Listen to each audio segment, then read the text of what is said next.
It's bone shaking cold outside in Houston, but the action is always on fire at Submission Hunter Pro. In our main event, 2 Texas Jiu-Jitsu pillars face off in a 185 gi title match. But first, the kids and teens divisions get the afternoon started for our first card of the year. Here inside Imagine Venues, the hunt is on. My name is Cody Owens. Joining me as always on the broadcast is the battle-tested UFC veteran Alex Morono. Alex, lots of kids and teens, man. What are we looking forward to? Yeah, man, Submission Hunter has to have some of the highest finish rates amongst the kids. The kids bring it, the teens bring it even more. We got purple belts, we got a title. How you feeling about that title, I'm Cody? looking forward to the title. 7 minutes for the title match as the kids. Then they go into 2 minutes of overtime with points if necessary. Let's go ahead and get the action started. We'll toss it to Wayne now. Good afternoon, fight fans, and welcome to Escapade at Imagine Venues. This is Submission Hunter Pro 88. Please welcome to the blue corner for your opening contest, Joseph Garcia. Welcome in, grappling fans. We are here inside Imagine Venues in Houston, Texas for Submission Hunter Pro 88. Walking out right now, our first competitor of the afternoon here, Joseph Garcia, representing Enzo, Gracie, McAllen. Getting the action started here with the first match. This is going to be a 50-pound gray belt gi match. Yeah, the young one's getting us started here pretty early. Gray belt, pretty seasoned rank here. Usually been training about 2 years. They go through the white belt, the gray-white belt, then solid gray. All right, we'll go to Wayne now and meet our second competitor of the afternoon. Please welcome to the red corner, Mason Kim.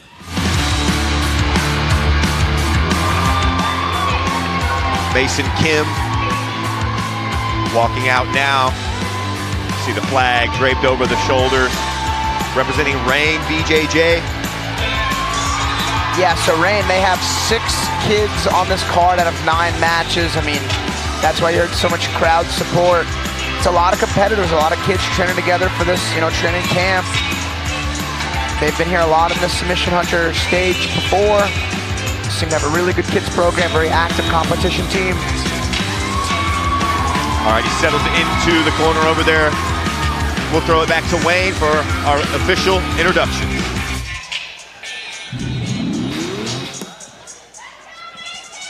Ladies and gentlemen, your opening contest is scheduled for 1 round with a 5-minute time limit in the kids division at 50 pounds.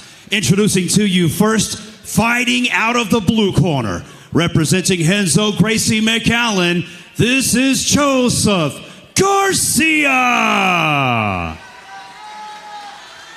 And introducing his opponent across the stage, fighting out of the red corner, representing Rain BJJ, here is Mason Kim.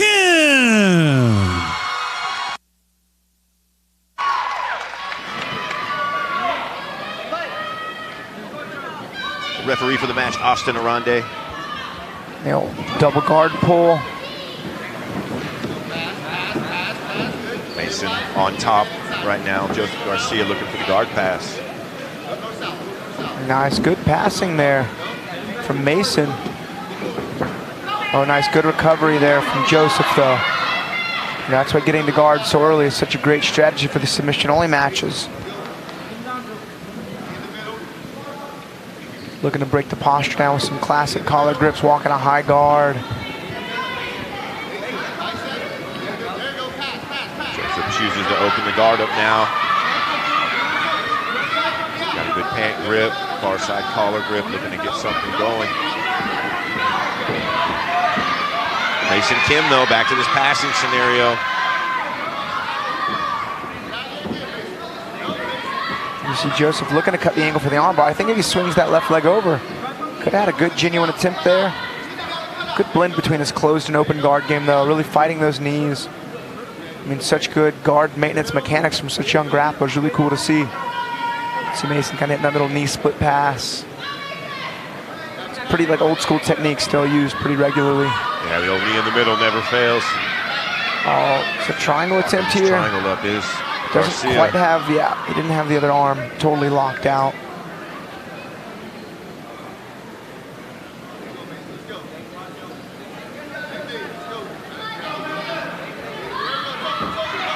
Mason Kim looking to pass again. Getting a little bit further with this attempt. Yeah, he's Almost got that pass. Garcia doing a great job pulling him back in the half guard, though. So notice Joseph's left arm is acting as a frame, killing the crossface of Kim. Oh man, Kim does pass into full mount. Able to solidify the position. Wedging that knee in. Notice how he's just actively framing on the legs, actively pushing the hips, pushing the knees. Usually in these matches are stressful, and a lot of times guys just kind of grab the first thing they can hold and try to push away, but really good discipline there from Joseph Garcia in retaining and recovering that guard. Now, one thing Joseph really hasn't done is threaten him any submissions. Kim going around the north-south there to try to get the pass completed. Okay, now he's got an inverted triangle here. Yeah, Garcia from the bottom here, locking up this inverted triangle. And what will really legitimize the submission attempt is if he can secure that figure 4. You see him pulling on the inside arm. I mean, that's the way you get these tight. Nice, Mason almost with another pass. Chaining those passes together. I said all the time, you gotta attack takedowns and guard passes like combinations. I use boxing as a reference. One punch doesn't do it. It's combination attacks. That's how Mason was successfully able to pass the guard there. But notice Joseph's just like refusing to stay flat on his back. He's really trying to use those frames to cut strong angles so you can either re-guard or maybe even punch an underhook and come up. But you can see Joseph Samoa is to hit that re-guard style. Yeah, as Kim tried to move into the mount again, Garcia able to put that leg back into the half guard, slowing him down just a little bit more, but Kim steps out of it and around back to the north-south. Yeah, nice little back step there. And a good display of guard passing here from Mason Kim. Garcia holding some guard up there for a while, but eventually succumbing to the pressure here of Mason Kim. Yeah, Kim needs to look to transition and go for really any attack. An arm bar, you know, maybe from like a knee rod. There we go. Hits what he needs. He needs to get that submission attempt on the board, because I think he's technically down 1 sub attempt to 0, despite his pretty strong guard passing. So maybe going for a paper cutter? He's going for a paper cutter. Yeah, there's about a minute and a half left. That's awesome. There's some high level Look at that. submission here being set up. Doesn't quite have Joseph's arm out of position, but that's deep. I mean, this is a good choke. Here, yeah. Starting to see some face. So Joseph does have that leg. There. He can use his hips to create some space. Doesn't make it any less comfortable, but 1 minute remaining in this match. 1 minute remaining. a little less than, maybe about 30 seconds. Time may be off. I think I'd trust Wayne there on the time. Yeah, looking at the mat side clock. There's 50 seconds left. I mean, this is a good, genuine attempt. Maybe use this submission defense phase to transition him out. Yeah, Kim really going for this here. Has the grip set up, but it looks like there might be just a touch of slack in there. He's going for it really heavily now. Yeah, so Joseph's right arm was never really trapped around the waist. When you go for that paper cutter, you got to isolate that inside arm to stop them from pushing away. And you can hear Joseph's kind of using those legs to maybe pry the head away to create some space, but I wouldn't call this a submission attempt. That last inverted triangle was pretty solid, but for what it's worth, I think this paper cutter choke was the more legitimate submission attempt, and he had all the value of the guard passes. Absolutely, yeah, he was on top for quite some time there. Looks like, I mean, tremendous performance from both kids though. Just about over here, yep. I mean, a super close match. It really could go either way. Yeah, it was a great back and forth for the majority of it there. A little bit slow pace toward the end there. Mason Kim trying to slow it down with the choke attempt. Nonetheless, we're gonna see what the referees have to say about it here. Looks like we got it. Here's a couple little clips here of the match. See there, Mason's getting able to go to that mounted position, but Garcia doing such a great job of re-guarding each time, making him work for those guard passes. Looks like we have the decision now. Let's go ahead and toss it away to make this one official.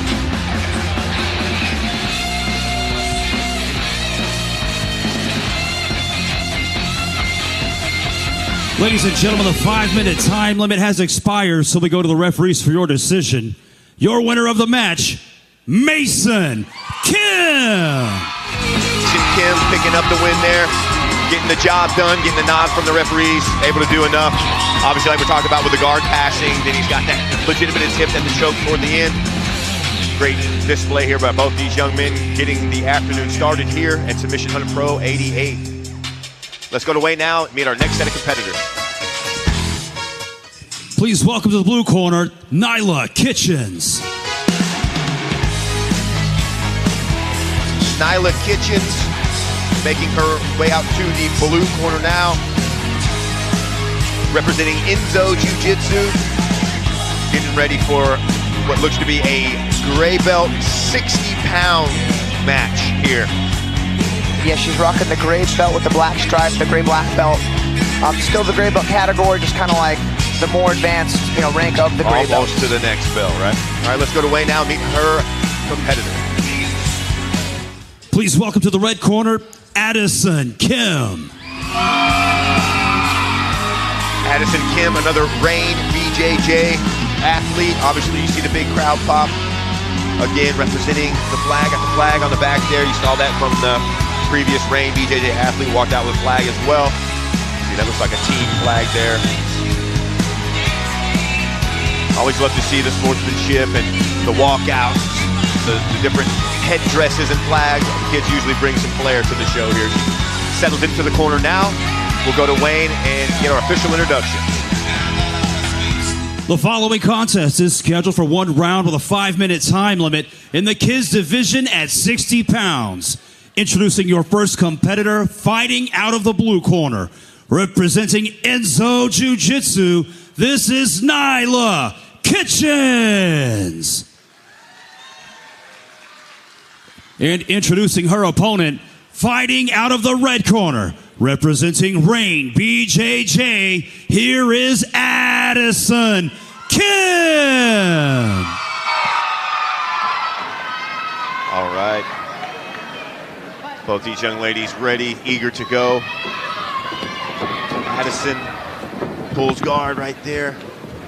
Adison will have the pink in her braid since they both have the white keys on. Nice. Nyla did a good job staying standing, limiting that closed guard. Gives the sweep up to be in her own guard. See, that's where the tactics really change in these submission-only matches. I mean, unless there's no submission attempts, which is very rare, then the sweeps do come into play, but that's definitely kind of like a second tune. And this is why being in guard is so valuable. See, Nyla locking up a triangle. Locked up. Yeah, she's able to walk that guard up and sneak that arm through pretty quickly. Like, obviously being in the guard, so giving up that sweep was the play. As now she's got a genuine triangle attempt, hit a sweep herself, but I mean, now we're up 1 submission to none. Really interesting how that changed the dynamic. Oh man, Nyla shoots another triangle. Yeah, Adison looking for that double underpass. Yeah, Adison did a great job punching that right hander just the last second. Nice. And a lot of stacking pressure there. Nice. Good regard there, though, from Nyla. Nyla doing a great job maintaining that guard. Like you were talking about, Alex, she went and gave up the sweep so she could go to her guard, looking like she's extremely confident with that game plan, and rightfully so, as she's throwing these submission attempts up from her guard. Adison still looking for that pass, trying to get these deep double under grips, flip Nyla back over, looking for back exposure when she does that.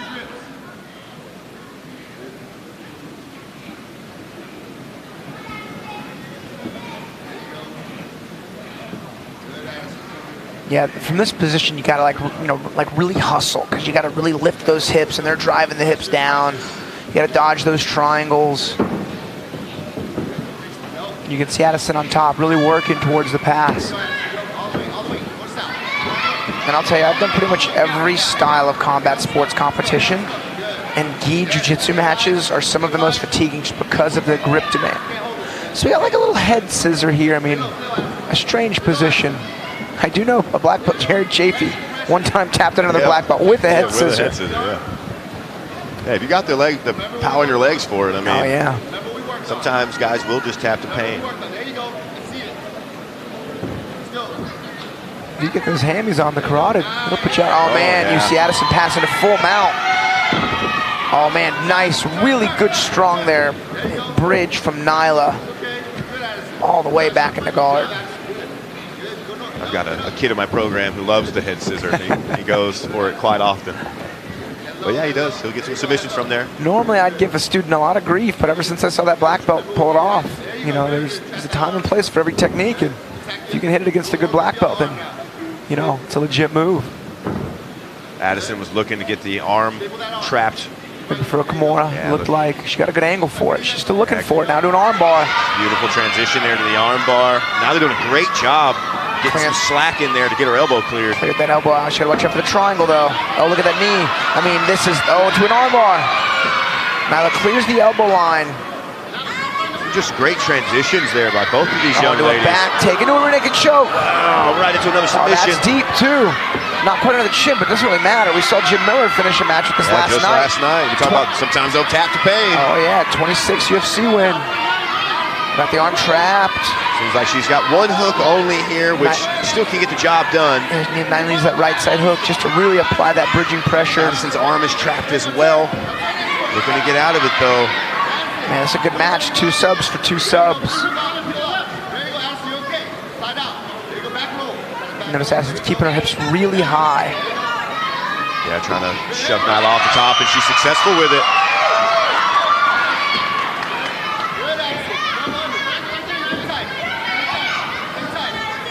Referee had to help with the uniform adjustment there. Call that the hockey fight. Gets over your head like that. Really good cut through pass attempts from Adison, but I'll tell you, man, Nyla's guard retention is very strong. The strength, the dexterity, and the technique. His knees are staying super tight to the hips. 1 minute remaining. 1 minute left on the clock here. And what has been a back and forth, very entertaining match.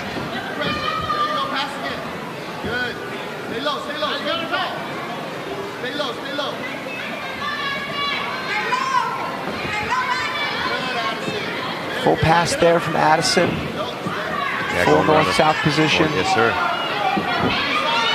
Okay, so like in these scenarios where it's 2 subs to 2 subs, but we see Adison, you know, in dominant positioning beyond the guard. Starting to get the crowd involved now, rooting for her. Look at deep half an entry. Can she sweep or can she throw a triangle? This is where you got to figure for me. Oh man, you see Adison's just quick with those double underhooks, man. That's another pass. She's trying to step over for another armbar. A lot of space, but I mean, wow. This is a tough match. What a great match between both of these young ladies. Just a tremendous back and forth. We have some highlights popping up on the screen here in just a second. See some more of that action. I mean, just some high-level stuff from both of these young ladies. I mean, I'll say it 100 times again, but I'm always amazed by the caliber and the talent of some of these young ladies and gentlemen that come out here and display their jiu-jitsu on the Submission Hunter Pro stage. And man, this one's tough. You know, we saw, you know, Nyla with the big sweep, and then we see Adison with several passes, Nyla with the back take. I mean, this one truly is as close as they can get for a kids match. All right, looks like we have a decision. We'll go to Wayne now and find out. Ladies and gentlemen, the 5-minute time limit has expired, so we go to the referee for your decision. Your winner of the match, Adison Kim. Adison Kim getting the job done there. Back-to-back victories for Reign BJJ to get the afternoon started. Great display there by Nyla as well. Getting us ready. Let's go back to Wayne now and meet our next set of competitors. Please welcome Ender Wooten to the blue corner.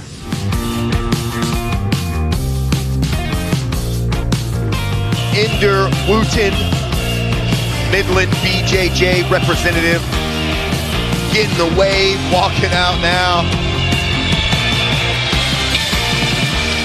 Making the trip all the way from Midland here to Houston. Quite the haul to come down here to the Submission Hunter Pro stage. Young man looks very focused, very ready.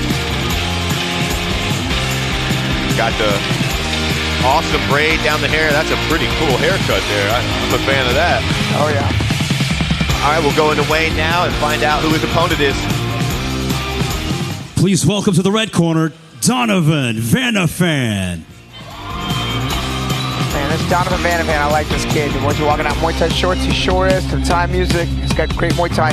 Man, he had a submission-only match just on Friday, 2 days ago. Kid stays active. Had one of my kids compete against him. Kid's a lot of fun. Yeah, he's been on the stage here quite a few times. Always love to see him come out here and perform. Enzo Gracie, Houston, Texas representative, settles down into the red corner over there. We'll toss to Wayne now for the official introductions. Ladies and gentlemen, your next match is scheduled for 1 round of the 5-minute time limit in the kids division at 68 pounds. Introducing your first competitor, fighting out of the blue corner, representing Midland, BJJ, here is Ender Wooten. And introducing his opponent across the stage, fighting out of the red corner, representing Enzo, Gracie, here is Donovan Vanaphan.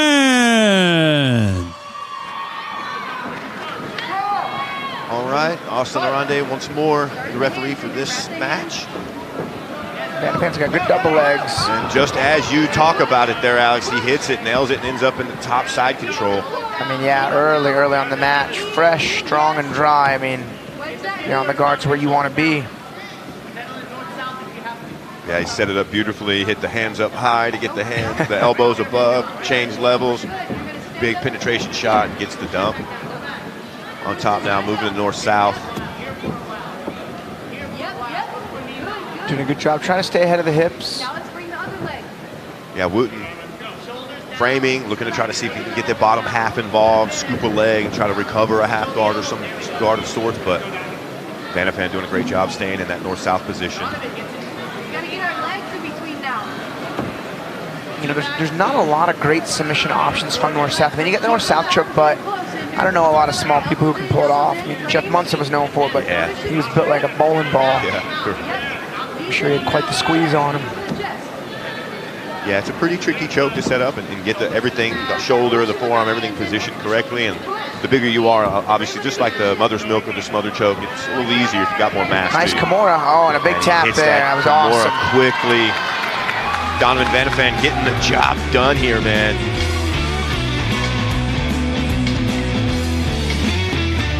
Our first submission here at Submission Hunter Pro 88.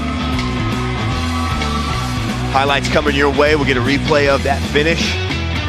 There we go, yeah, and use the north-south, like escape attempt. You know, exploited the angle that Luca was trying to create. Oh man, yeah, we got a hammer on the back. Very quick, yep. Great isolation of the arm there to get the finish by Donovan Vanaphan. All right, we'll toss it back up to Wayne now and make this one official. Ladies and gentlemen, your winner of this match with a Kimura, Donovan Vanaphan. Donovan Vanaphan making quick work of the match here, getting out, getting right to what he wanted pretty quickly, hits the takedown, stays on top and smothers, navigates his way to arm isolation where he's able to get that Kimura with a quick tap. Let's go to Wayne now, meet our next set of competitors. Please welcome Alondra Gonzalez to the blue corner. Alondra Gonzalez making her way out to the blue corner, representing Dream Art San Antonio. She's making her way out right now for a 65-pound gray belt E match.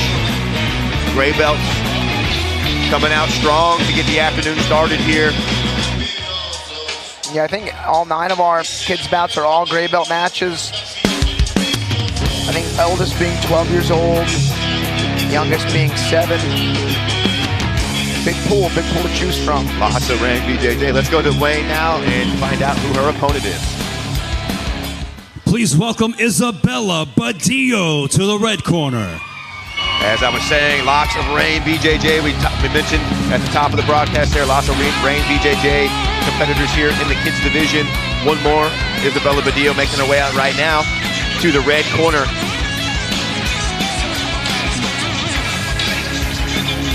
Got the blue braids to match the blue lettering on her gi there. Love to see the matching.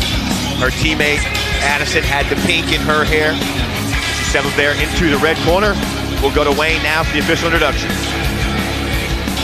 The following contest is scheduled for 1 round with a 5-minute time limit in the kids division at 65 pounds. Introducing your first competitor, fighting out of the blue corner, representing Dream Art in San Antonio, here is Alondra Gonzalez. And introducing her opponent, fighting out of the red corner, representing Reign BJJ, here is Isabella Badillo. Badillo.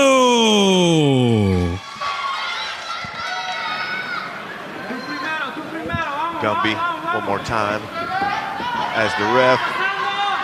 Quick pull there. Yeah, Badillo with the quick pull, looking to get the sweep. Maybe setting up this triangle now, a little bit up.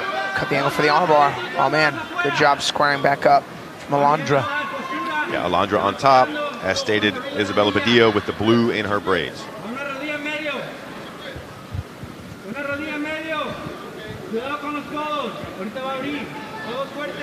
Going for that knee in the middle is Gonzalez, looking to try to break this guard open, but Badillo, little collar sleeve action, she gets the arm by. Yeah, she was looking for that drag early on. She's able to hit a almost full back take. She just got to get that right side a little over. Nice, man. That was a great attempt there, but Gonzalez able to square back up. Ooh, good hip bump sweep there. It's a good attempt at it. And Alondra's good at filling the gaps in when the base becomes compromised. More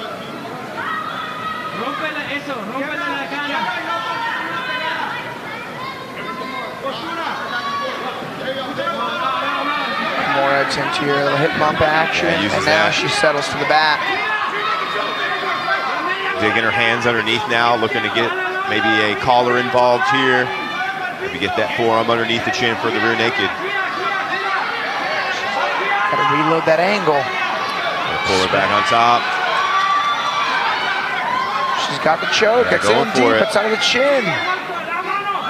Alondra, they're fighting. They're doing a great job fighting the hands there. That's under. She doesn't have the best angle, but I mean, that's still very deep. Yeah, a little bit on the side there, but she squares back up once more, does Gonzalez. Alondra with a great job making sure she's getting out of these troublesome spots. Able to square back up both times when she's been in trouble.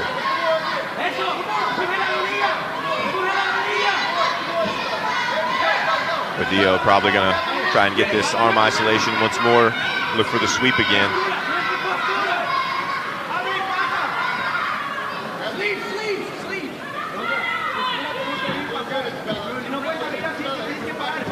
Double sleeve control, jumps, the quick triangle there is Badillo. Still has the threat. Can she hit that figure four? And that's the question. Or the quick transition of the arm bar. Those got to happen fast. Gets to the arm, gets the tap. Beautiful transition there. Isabella Badillo picking up the arm bar submission victory. So man, this week I was teaching like if people go for that punch choke to just smack an arm bar, and if you hit the triangle, transition off the arm bar, but it's got to happen fast so they don't push the leg over. It's exactly what we saw here right now. Yeah, Alondra able to fight it off for quite a bit, got herself out of a couple different bad spots, but eventually got caught with that arm there. See some highlights right here. There's that beautiful arm drag for the back exposure. See, go for the Kimura hip bump there. Right to a back take, that was slick. Deep choke. Once you'll see in the scramble in just a second, she lost the triangle. Goes that left leg over, and that was it. All right, let's go to Wayne, make it official. Ladies and gentlemen, your winner of this match with an armbar, Isabella Badillo.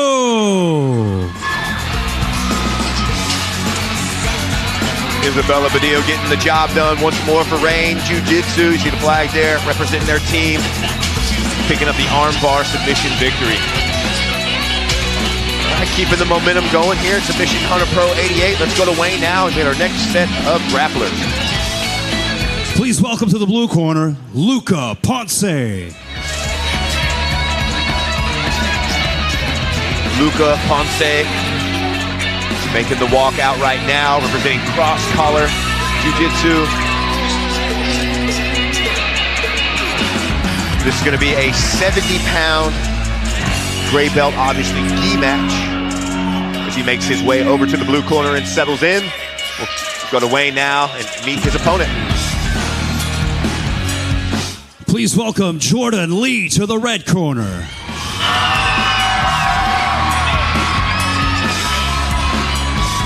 You guessed it, another Rain BJJ athlete, Jordan Lee. Marching out right now. He'll be heading to the red corner. He's on the mat now, about to settle in. We'll go ahead and toss to Wayne for our official introduction. Ladies and gentlemen, the following contest is scheduled for 1 round with a 5-minute time limit in the kids division at 70 pounds. Introducing to you first, fighting out of the blue corner, representing Cross Collar, here is Luca Ponce. And introducing his opponent across the stage, fighting out of the red corner, representing Reign BJJ, here is Jordan Lee.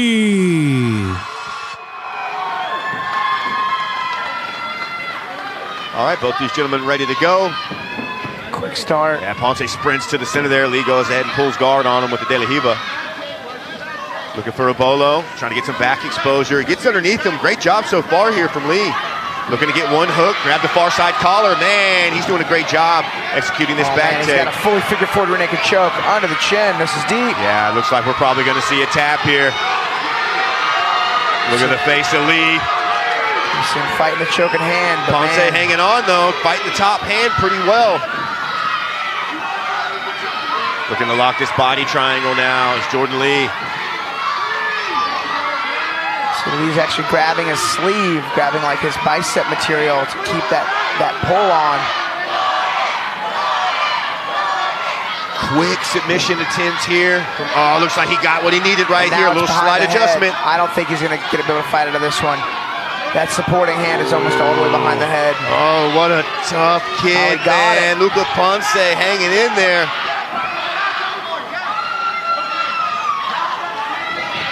Jordan Lee, man, throwing this submission attempt on early, able to use the Berimbolo, gets the back exposure and slaps a choke on, which we've been watching the fight of here for a few seconds now.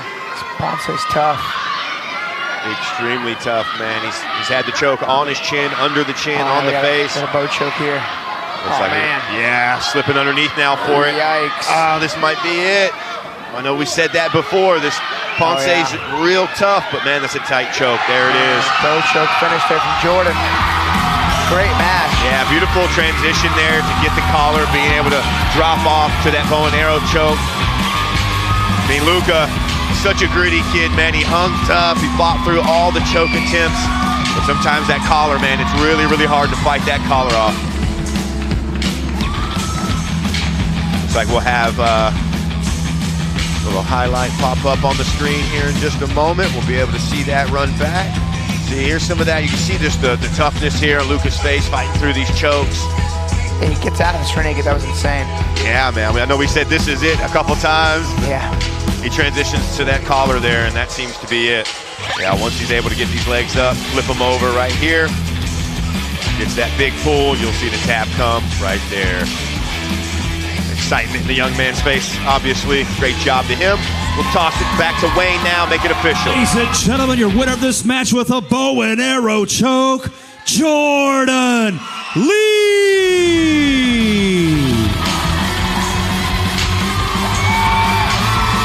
Yeah, man, Reign BJJ coming out and putting on a display of submission finishing ability here from their kids program. Congratulations once more time there to Jordan Lee, getting the job done with a collar choke. Let's go to Wayne now and meet our next set of grapplers. Please welcome Landon Harper to the blue corner. Landon Harper making his way out now to the blue corner. It's going to be a Carlson Gracie representative. See it on his hoodie there, Carlson Gracie fight team there in Houston, Texas. Alex, you and I both familiar with a lot of the gentlemen and women over at that academy, obviously cross-trained and know him around the community. Very good squad over there, very good kids program. We'll see some of their representatives later on the main card as well. Yeah, it was actually their coach who hit that head scissor in that match a while back. How about Jordan, yeah. Is talking about Jared Chaffee hitting that choke, yeah. All right, let's go to Wayne now and meet Landon's opponent. Please welcome to the red corner, Torres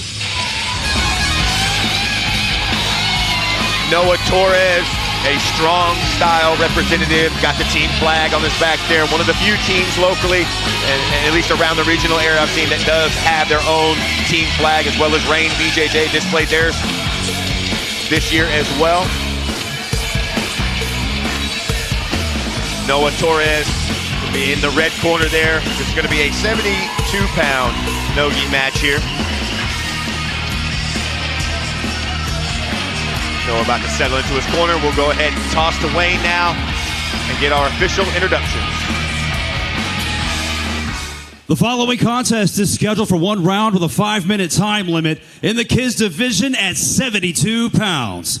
Introducing your first competitor, fighting out of the blue corner, representing Carlson, Gracie, here is Landon Harper. And introducing his opponent across the stage, fighting out of the red corner, representing StrongStyle, here is Noah Torres.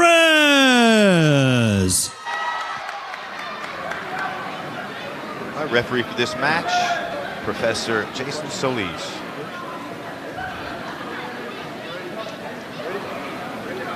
All right, here we go. This match is underway. Slap, bump, and roll. You see a lot more wrestling in these NoGi matches. Oh, quick guillotine there for the StrongStyle fighter. Wow, Landon goes for the big takedown. That's a classic grip too, no arm in. These are as deep as they get, full guard. I mean, full guard, no arm is the tightest guillotine. There's the tap, yeah. Quick tap there for Noah Torres, getting the job done. I mean, Landon Harper goes in for the takedown, leaves his neck a little exposed. Quick snatch of the neck there. Getting the guillotine finish is Noah Torres. Quickest submission finish so far of the afternoon by far. All right, highlights coming up on the screen now as the athletes get settled in. I mean, there it is. The takedown, he slaps the grip on for the guillotine pretty quickly and tight. And Landon doing what he's trying to get his pressure up, get his pressure on his forehead, get his hips elevated and alleviate some of the pressure on his neck, but it was already too tight, had to tap. Great job there for Torres. Let's go ahead and toss it to Wayne now and make it official.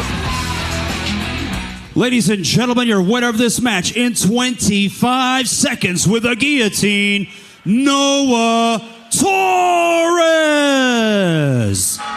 Big smile on the young man's face. Congratulations to him. Noah Torres getting the job done with a guillotine submission. Man, these kids, we always talk about it. You talked about it in the intro.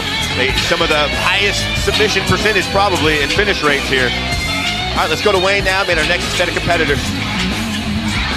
Please welcome to the blue corner, Nicholas Morales. Yeah, the kids are always one of the more fun divisions to watch.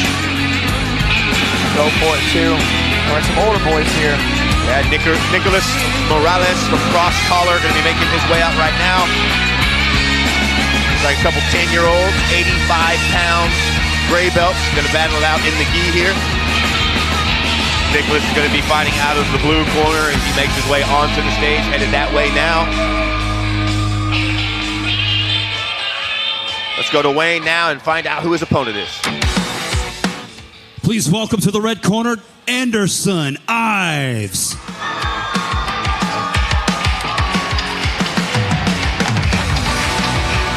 All right, second to last Reign BJJ competitor, Anderson Ives, making his way out right now. There's that flag again. I believe this is new for them in 2024. Haven't seen it, didn't see it in any of the shows last year. So I believe that the flag is a new thing for them. Love to see the team pride. He makes his way onto the stage now, headed over into the red corner. All right, looks like Anderson's settled in. Let's go to Wayne now for the official introduction. Your next match is scheduled for one round with a 5-minute time limit in the kids division at 85 pounds. Introducing first, fighting out of the blue corner, representing Cross Collar, here is Nicholas Morales. And introducing his opponent, fighting out of the red corner, representing Reign BJJ, this is Anderson Ives.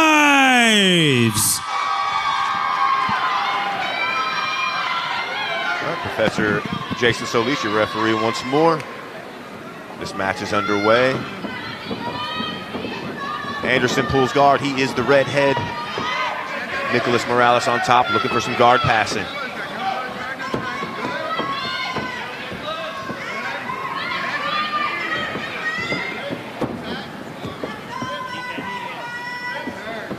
Anderson got a little lasso grip going on there, using it to get a sweep going. Looking to come up on top, though. Yeah, gonna have to abandon that grip, walk yourself up. Nicholas is looking for some single leg X action there. Fighting for grips on bottom, looking to pass on top. Anderson makes his way around here, but Morales. He has a nice little rest up the turtle into the single leg, big sprawl there from Anderson. That's nice work. It's good neutralization work. Guard pull from Anderson once more, looking to try to get to the closed guard. There's that knee in the middle again. We've seen numerous times this afternoon already, trying to get that guard split or broken. Anderson is in on a Kimura. It's going to be tricky because Nicholas's right knee's cutting through. But Anderson's got like the full guard lock. He ends up abandoning. I think he knew even if he got the grip, it would have been a hard finish.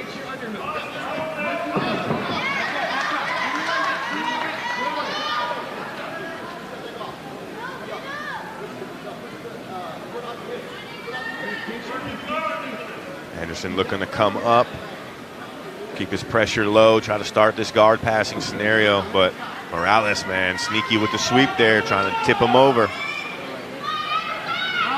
We're going to get a reset here. Yep. If you guys ever notice, the moment any match gets close to the edge, you see a couple of submission hunter employees come up, make sure no one falls off the stage. No one has. I don't think anyone ever will. Now they're pretty good about that. Yeah. Mark and his boys are pretty good. Got Ashby on duty as well. On top of it. Yeah, you'll see them very quickly up on the side. Shout out to the team there, making sure we're keeping all these athletes safe. Like you said, no one's fallen off yet.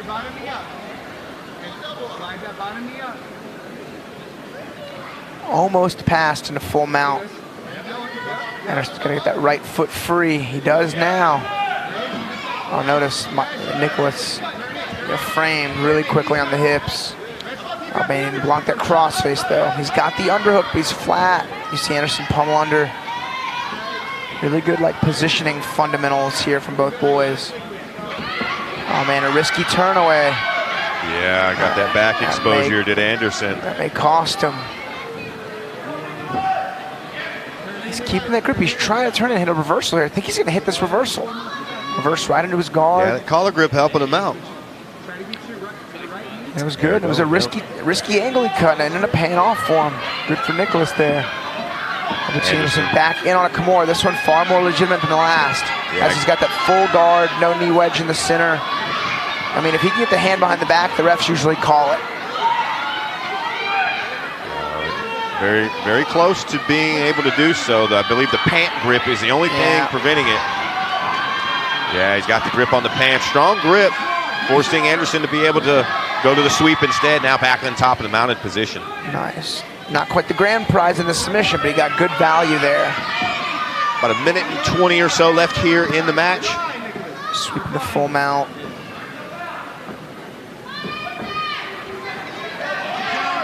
Anderson keep that right foot under the head, maybe go for a triangle here. Yeah, can he figure for it? It's the real question. Ball's back for it. This is deep. This is as bad as they get. He's got to get that arm across. See Nicholas really trying to posture, using that elbow as a frame. He got the arm across. Yeah, cutting his angle hard as well. Readjusting. Morales hanging on tough though, man. Deep in this triangle, but not willing to tap. He's going for the Kimura from that triangle.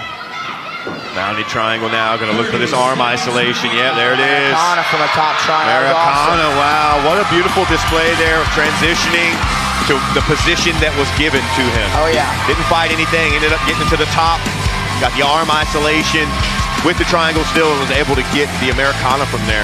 Yeah, I mean, Anderson did a good job finding value in all of his attacks.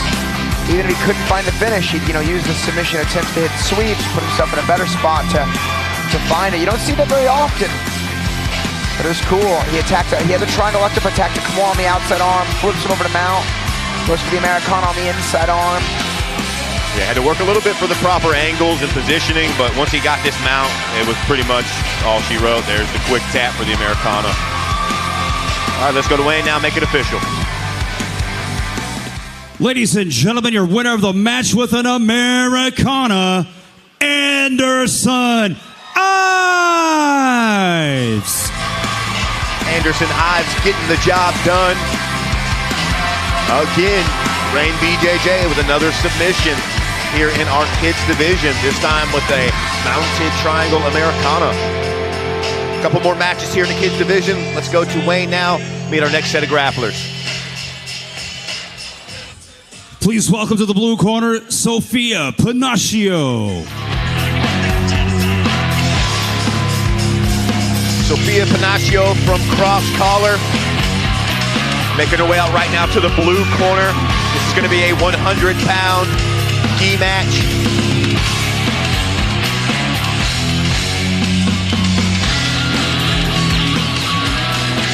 A match with no Rain BJJ competitor in it.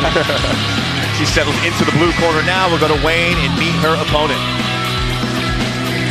Please welcome Giselle Guevara to the red corner. There she is, Giselle Guevara, representing Dream Art in San Antonio.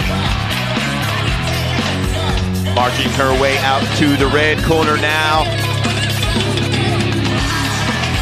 And what we'll call our kids co-main event. She settles there into the red corner. We'll go to Wayne now for our official introductions. The following contest is scheduled for one round with a 5-minute time limit in the kids division at 100 pounds. Introducing your first competitor, fighting out of the blue corner, representing Cross Collar, this is Sophia Pinachio.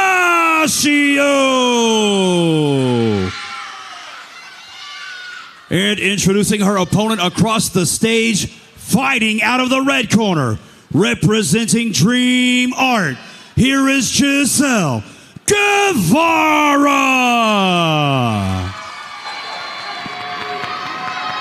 All right, both these young ladies ready. There's your referee, Professor Jason Solis. Timekeeper's ready, here we go.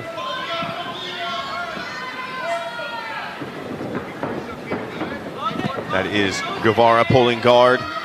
Pinachio will have the lighter braids, I guess, the colorful gi, we'll call it, since they both have black on. Pinachio on top, looking to get the guard open and get some passing going. But Guevara jumping up with a quick submission. Oh man, Pinachio needs to keep that leg around. That was a really good way to frame, but now she's in a really tricky spot here early on. Yeah, she's stuck in a little bit of a triangle. She does have her other hand inside, which oftentimes can be pretty dangerous, because as soon as you yank it out one way or the other, yeah, she pulls it out now and the triangle's secured. It's gonna be a tough one to escape from, man. Right here on the edge, you see Mark and company keeping him on the stage. As Giselle Guevara tries to tighten up this triangle and get the finish here early on here in the match. If you can flatten out the attacker, go belly, get them belly down, get your belly on their back. We call it the belly down escape. Super consistent triangle escape. Safe for the most dire triangle scenarios. Guevara looking for this arm. Yeah. Pinachio hanging on super tough though. It's not quite figure forward anymore. Still a rough position.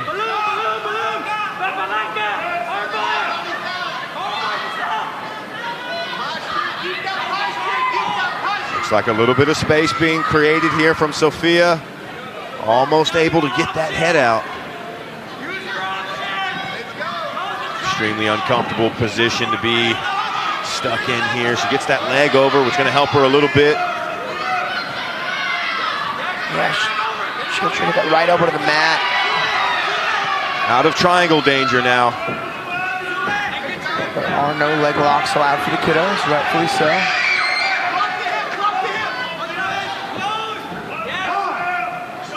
Quick reset of position, little top half guard action. Yeah, just as Pinachio is able to settle in, solidify a position, we're going to center this thing back up. Okay, just under 3 minutes left in the match. Plenty of time to work with here for both of these young ladies. Pinachio stuck early on in a submission, now on top, looking to get a little bit back. Yeah, and plenty of time to work too. She can maybe use this 3/4 mount to take the back or hit the pass and clear the foot. If she can go under that arm. Isolating the arm. Yeah, I was going to say just for an underhook, but she looked to go for an Americana. She lost a triangle up of her own. Oh man, what a turn. How the tides have turned here, yeah, exactly. Fought a triangle off pretty tough. Now trying to lock the triangle up of her own. Has it mounted here on Giselle Guevara.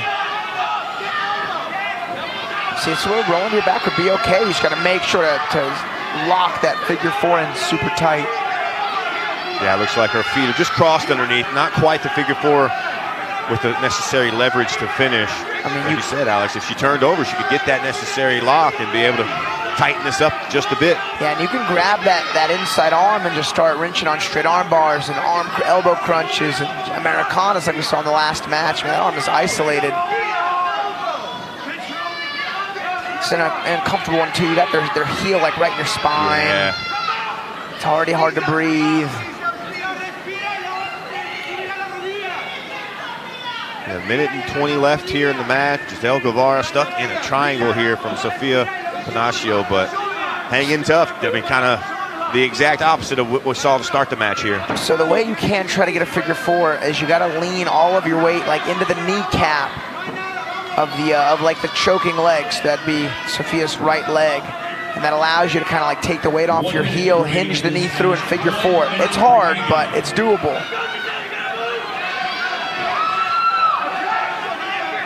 Sophia looking to isolate the arm there on top. So if she can just lean all of her weight into that right knee, kind of swing that right heel under that left leg and figure 4. Yeah, Guevara able to slip out.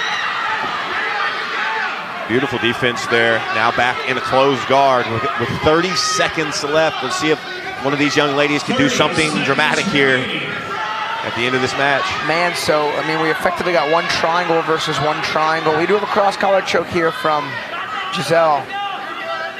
Not a bad attempt either. Man, I would say Giselle's triangle was a bit more threatening than Sophia's, personally. And if it comes down to, whose submission attempt was tighter.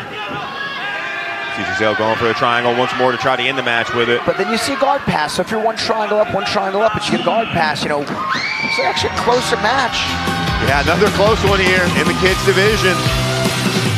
The referees got their word cut out for them. Gonna go have a little talk about it and see what they say. I mean, if they're going by sub-only or sub-matches, we got a triangle and a collar choke versus a triangle.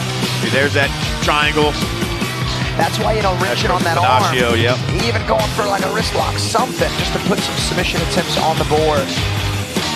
We do a lot of these sub-only matches. We tell the guys, go for subs. A submission is effectively worth 1 point. All right, we'll go into Wayne now. See if we can make this one official. A little bit of deliberation there, just making sure they got everything detailed out. Let's go to Wayne now, make it official.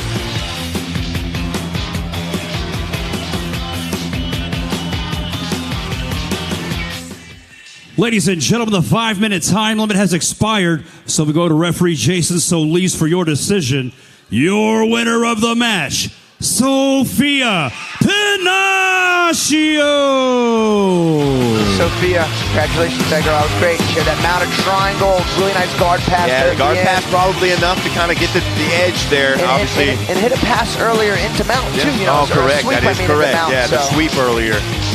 So enough to get the nod there from our referees. Congratulations there to Sophia Pinachio getting the job done. One more kids match on tap here for us. Let's go to Wayne now and find out who those grapplers are. Please welcome Landon Harper to the blue corner. Prop star man Landon Harper. This is his second match of the evening, this time in the gi. Kids hungry to compete, that's awesome. Yeah, had a match earlier, unfortunately didn't quite go his way. That was that guillotine. Went for the big takedown, paid the price for it. But look, here back in the gi, oftentimes this will happen for competitors. They'll do one match in a gi, one match no gi. To be able to have the cardio and longevity to do that is quite impressive. But he settles in now to the blue corner for his gi match. We'll go to Wayne now and find out who his opponent is. Please welcome to the red corner, Zacarias Alfaro. All right, that's going to be Zacarias Alfaro, the last reign BJJ competitor in the kids division here. You see him walking out with that team flag. 65-pound gray belt gi match here between these two young men.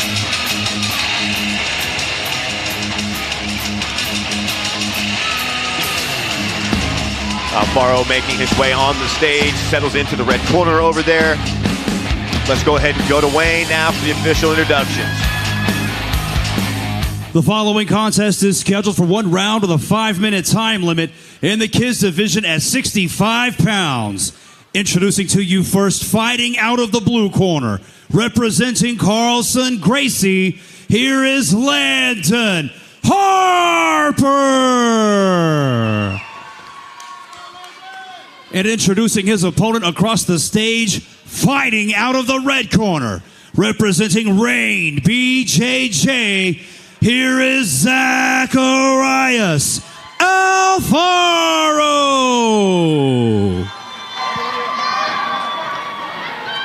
All right, both of these young men ready to go. Referee ready to go. Last kids match underway. Slap bump, now we're ready to go. Landon. Quick pull and armbar. Landon in a tough spot early. Zacarias quickly pulled to the armbar there. There's the tap. Tough night for Landon Harper. Gets caught. And quick armbar there. Zacarias Alfaro. Quick guard pull directly into that armbar, man. Perfect execution. Able to get the tap in what looks to be about 15 seconds. The highlight right there, you see quickly gets the extension, rolls up underneath, goes belly down, and there's the tap. Getting the job done. All right, we'll go to Wayne now, make it official. Ladies and gentlemen, your winner of this match in 15 seconds with an armbar, Zacarias Alfaro. All right, Zacarias Alfaro getting the job done in 15 seconds. The very quick armbar. Impressive victory there for him. Good showing from Reign BJJ here in our kids division. Moving right along, we're going to take us now to our first teams match of the afternoon. Let's go to Wayne and find out who they are. Moving on to the teens division, please welcome to the blue corner, Eduardo Gonzalez. All right, first teen competitor making his way out to the blue corner, Eduardo Gonzalez, representing Dream Art in San Antonio, making the march for a 130-pound yellow belt match.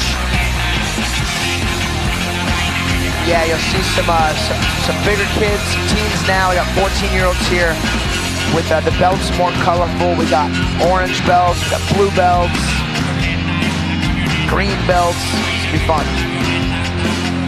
All right, let's go to Wayne now and find out who his opponent is. Please welcome to the red corner, Badillo. All right, Carlos Badillo making the walk out to the red corner. Representing Reign BJJ here to get this teens division going.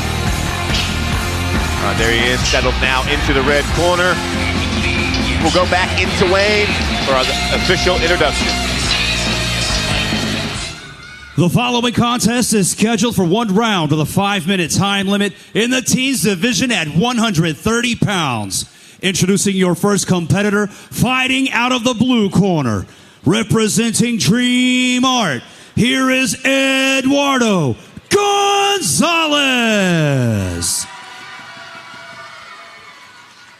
And introducing his opponent across the stage, fighting out of the red corner, representing Reign BJJ. This is Carlos Badillo.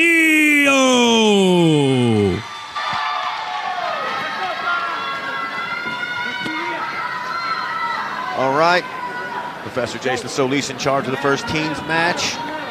These guys are underway. No handshake right into the guard pull there. Carlos Badillo on the bottom. Eduardo Gonzalez on top. He'll have an orange belt on. Yeah, Eduardo doing a good job showing some really sharp passing skills. And on a double leg though. Badillo, big takedown there.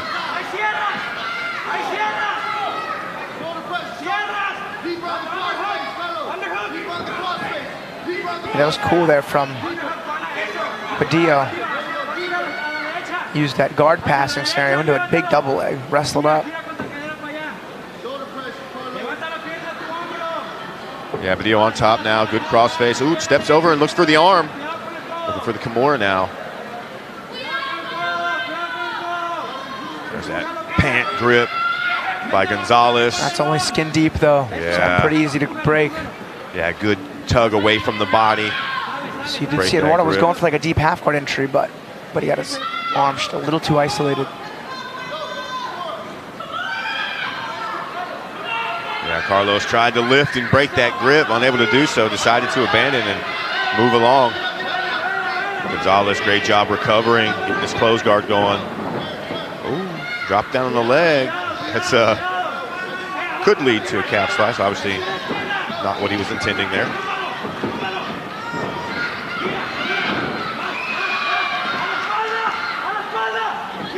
Ooh, Gonzalez looking for some neck isolation here, but Badillo getting the dump, looking to get back on top. Big scramble. Eduardo gonna use that right hand to fight that knee. He's gonna let the head go. Use that inside grip to fight that knee and try to hit the pass.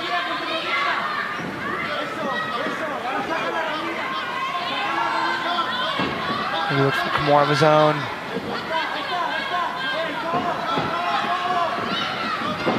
Ooh. Looks for a back take to Eduardo. He's almost there.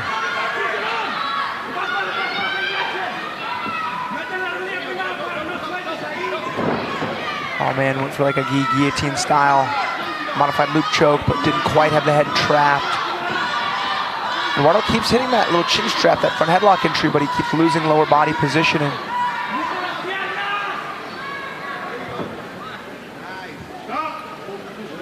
Gonna get a reset here, back to the center.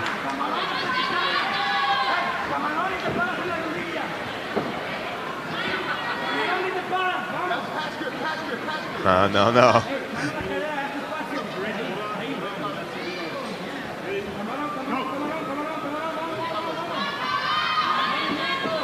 right, Carlos steps that knee up, looking to get a little knee on belly, stepping over for a full mount position.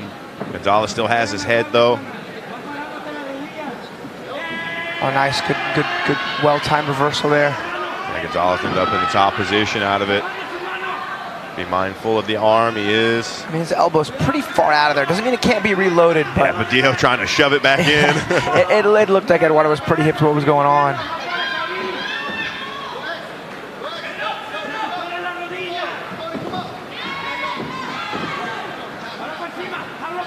Good sweep there for Badillo on top now. Maybe looking for him a plot if he can get that left leg around the hips. But if he can't, though, he's going to get his guard passed. Yep. Easy reset here for a little more south action. I wouldn't try to drag them. Some big, heavy kids. Professor tried once. He's like, yeah, they got a little bigger towards the end. It's the teens division these aren't young now. girls, yeah.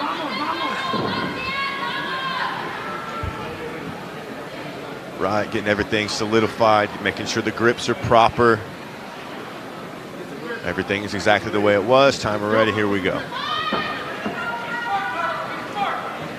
About a minute and a half left here in our first teens match of the afternoon.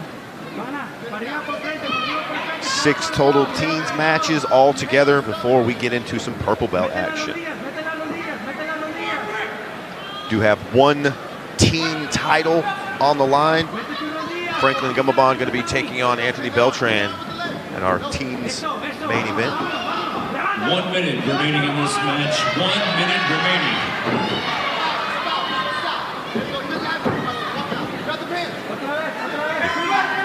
In a similar position, head still being held onto, that chin strap by Gonzalez. Uses it to sweep once more, ends up on top.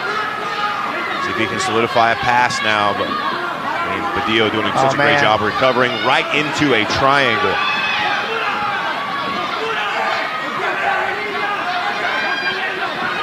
Seconds remaining. Oh, he's got the figure 4.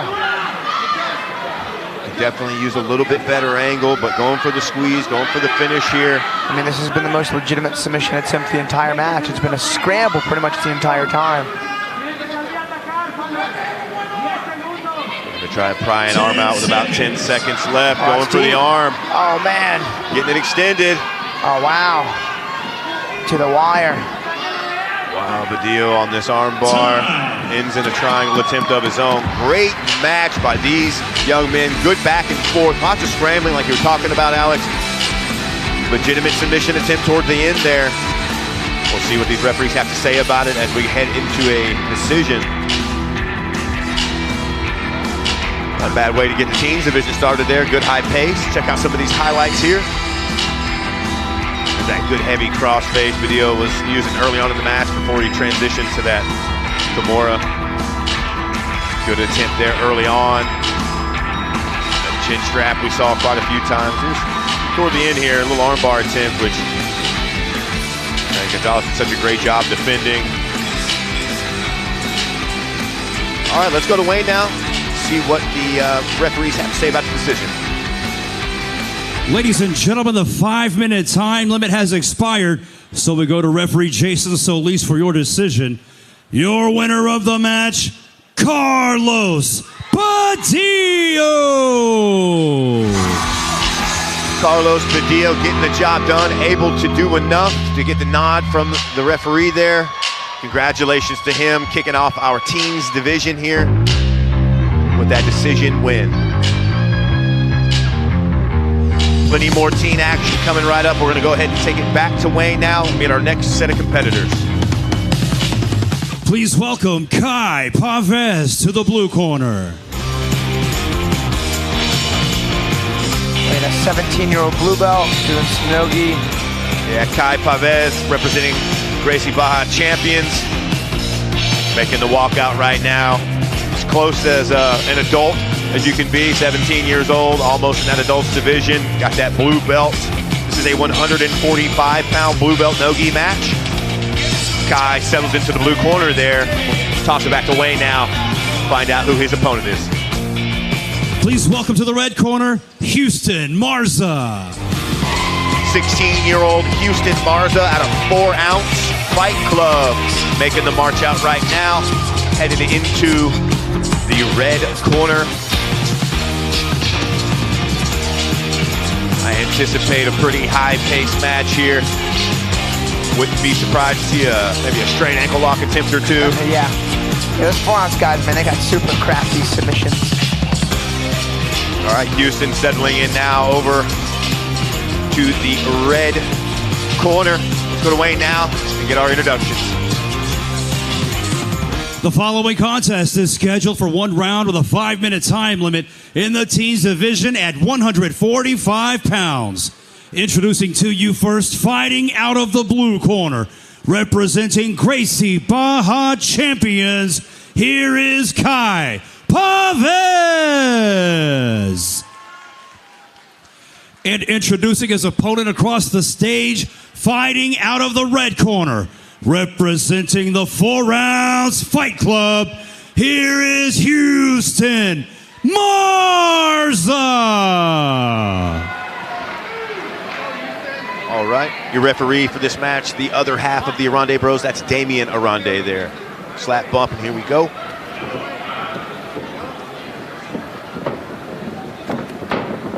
Nice arm drag there from the 4-ounce fighter. Yeah, Houston looking to get around to the back quickly there. Gets the takedown, does Houston. Kai trying to get his guard though, but Houston stepping over. He's got to watch that left leg from coming around.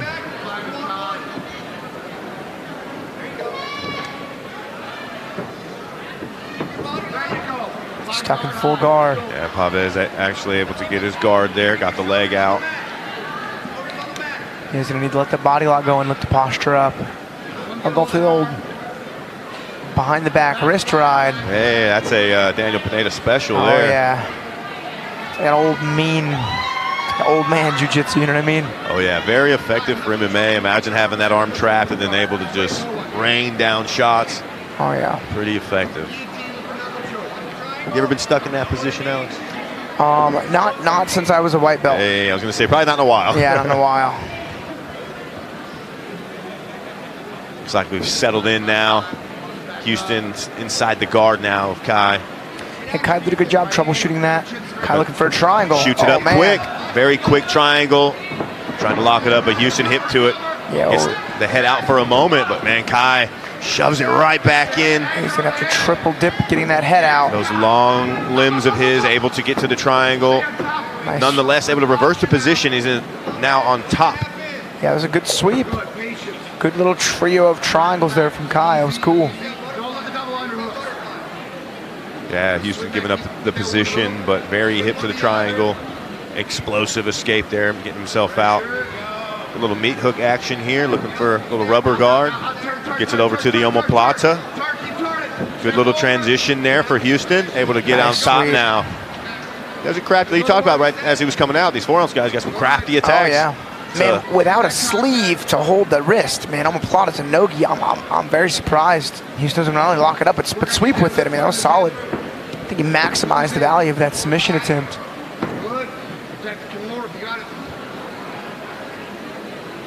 Looking to step around the right leg here of Kai, see if he can get the guard pass, solidifies. Got the body lock underneath, very uncomfortable, those fists underneath your back. Yeah, Houston was looking for that body lock style passing earlier, but got himself caught in closed guard. That time he was in that top half guard, looking for the Kimura. Oh, that's deep. See if he can get the sit and rip here. For the arm bar. Got to get that leg across. Oh, man, this is going to be deep soon. He's trying to get that elbow connected to his chest. A lot of space in between there, but nonetheless, he ends up finding a triangle. Oh, man. Twisting style armbar, Manivela style, gets the extension. We might see a tap quickly here. Oh, wow. Man, props to Kai for gutting that arm bar out. Good angle switch, nice. Gets the tap there. Yep. Nice, yep. Man, that was brutal. Brutal. Yeah, Houston able to get the heavy angle cut. He underhooks the armpit. Gets a good angle there. Cuts the air and blood supply off. It's a good match. Gets the tap there. Referee sees the tap. Splits them up. Solid match right there by both these gentlemen. Houston, Marza getting the job done. Some replays up on the screen for you now. There's that early on attempt at the submission for the triangle. Nonetheless, there's that finish. Ending in the same style position. See, on this side, we'll probably see the tap. No, to be with that left hand. Yeah. Mount, and he just had a crunch. Had to verify, did he tap? Oh, yeah. All right, let's go to Wayne now, make it official.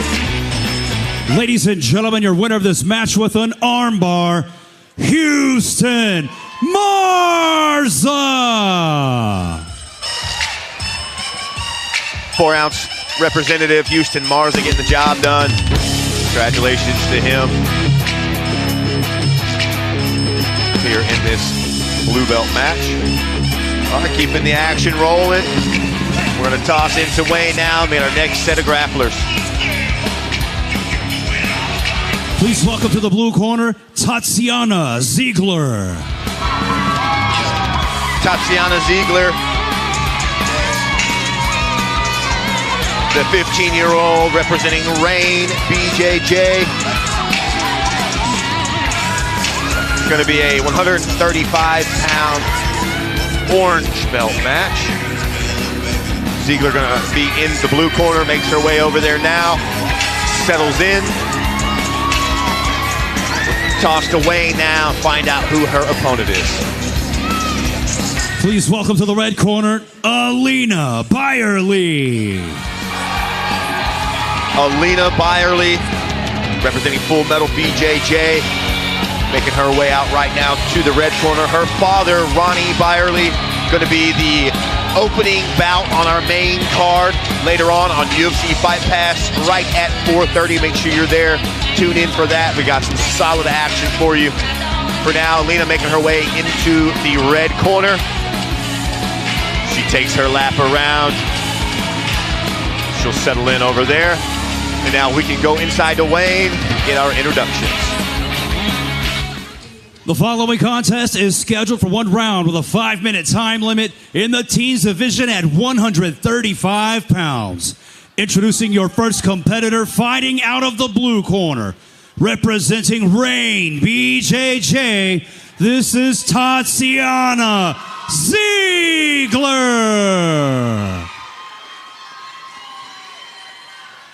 And introducing her opponent, fighting out of the red corner, representing Full Metal BJJ, here is Alina Byerly.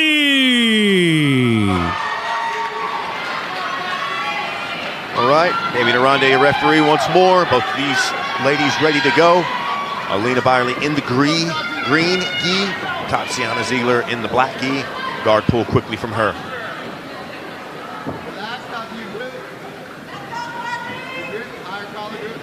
Tatiana getting the guard locked, looking for the body triangle from the bottom. Alina backing up. Yeah, I was just say, looking like she's getting ready to stand up to try to break this guard open. Got to deal with the collar grips.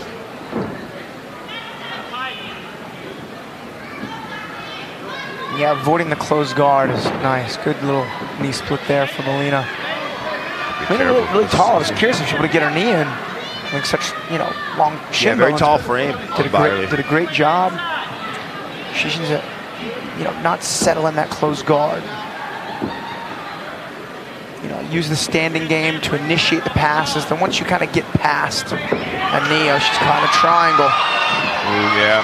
Ziegler was able to pull her into that triangle. Transitions now to the arm bar. Back to the triangle. Tightening it up a little bit. Alina hanging in tough. Use the thread of the arm bar to relock the triangle, kind of going back and forth on both subs. Yeah, the pressure there of Alina kind of backfired on her. She fell into the triangle a little bit. She's hanging on tough though. Defense good so far. Tatiana looking to get the extension on the arm here. Looks like she's going for it. Alina, dude, so tough here, man. How gritty is she? That was a fully extended arm there. Oh, man, I wanted it again. Just looking to step over. Looks like that's going to do it. Yeah, she's able to get the tap there. Is Tatiana. Solid defense there for a moment, but nonetheless, man, got the full extension on the arm. Yeah. Able to get the tap. She fought that as tough as she could. Yeah, we've seen some very tough defense. Quite a few of these competitors out here getting caught in some tough positions and working their way through or out of it. Oh, man. Alina here, fully extended. She fights through this attempt. It's really the reload and the second attempt on it right here that the one that she eventually had to tap to. Congratulations there to Tatiana getting the job done. We'll go to Wayne now, make it official.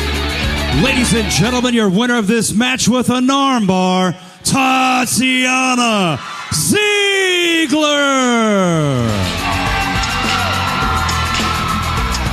Tatiana Ziegler getting the job done with an armbar there. Once more, getting the job done for Reign Jiu-Jitsu. You see the crowd there, see that team flag once more. I'm sure we're going to see that quite a few more times throughout the afternoon here. But we'll keep this action moving right along now. Taking it back into Wayne, meet our next set of competitors. Please welcome Isaiah Estrada to the blue corner.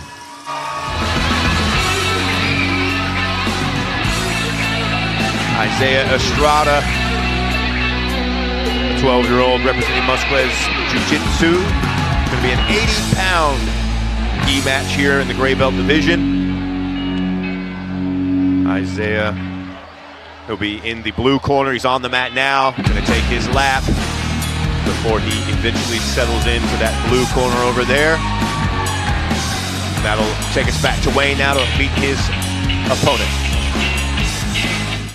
Please welcome to the red corner, Malachi Gutierrez.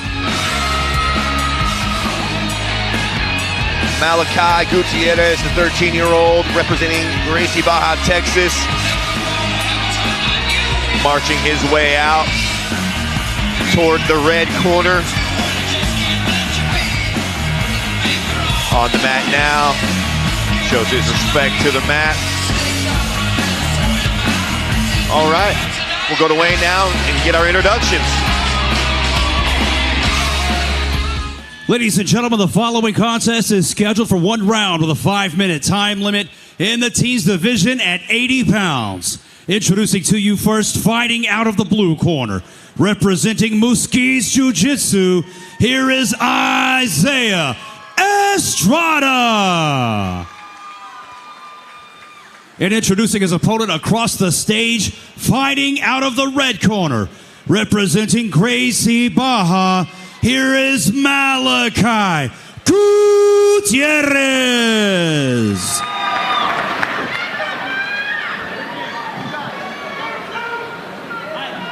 All right, these guys ready to go. Estrada in the black gi. Gutierrez will be in the blue gi.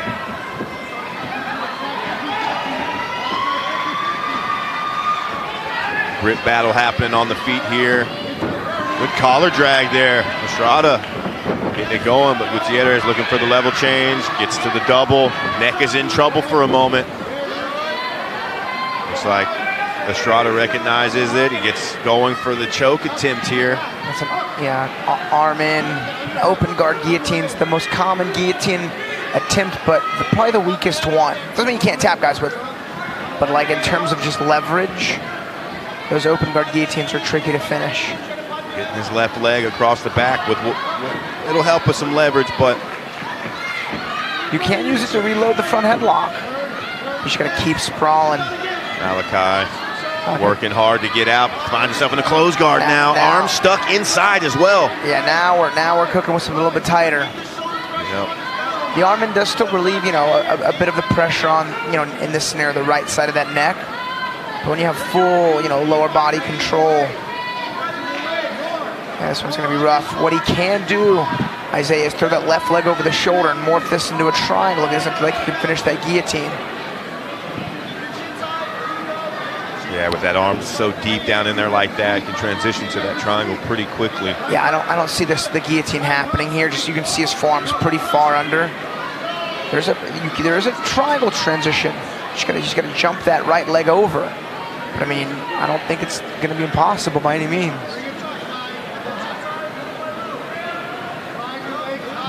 Still hanging on to this choke though is Estrada. Not content leaving it just yet, not happy with moving on to the next position, still going for it. As you can see him trying to extend, put a little pressure onto the legs there. Malachi, pretty strong, hanging tough here. Doesn't seem like he's too worried about it just yet, just stuck in a bad spot.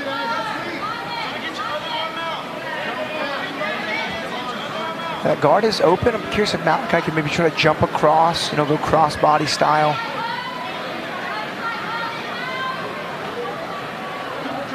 Considering the depth of this guillotine and the arm being a little pinned, he's doing a good job back to the closed guard. But man, there are some openings. You try to exploit them. Looking to try to sweep here and get up on top. Guillotine sweep action. You look to hand fight and get up. You can reshoot. Just you gotta make sure you're crossbody on those guillotines.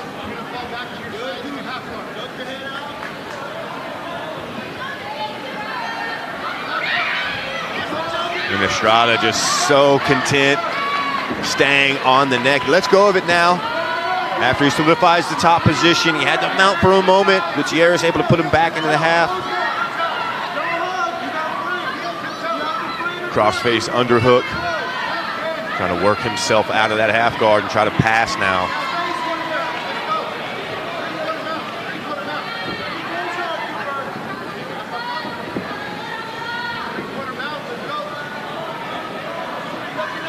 Got to step that left leg around.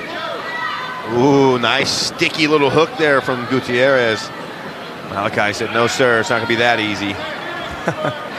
In front of Ezekiel. Yeah, good shot of that attempt there.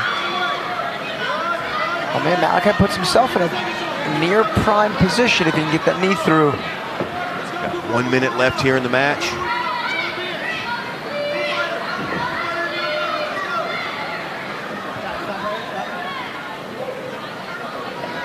We're gonna recenter real quick.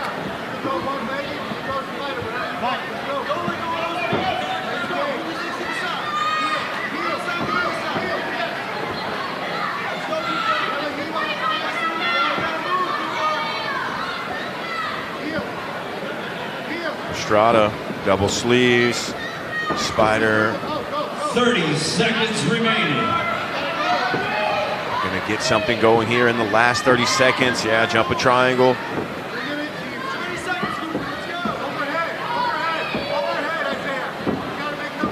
Hey, over nice. the top. Hits the sweep and then tries to catch Gutierrez on his way up with the guillotine once more. Short time.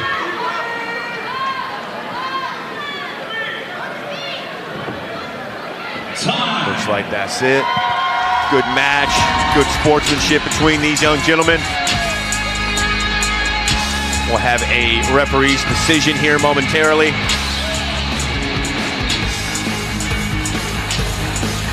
See some of the early highlights here. There's that guillotine choke. I mean, he was heavy on the choke, even though it may not have been as deep as he'd like. Still, legitimate attempt, threatening, putting his opponent in a bad position. Able to get up on top now to the full mount.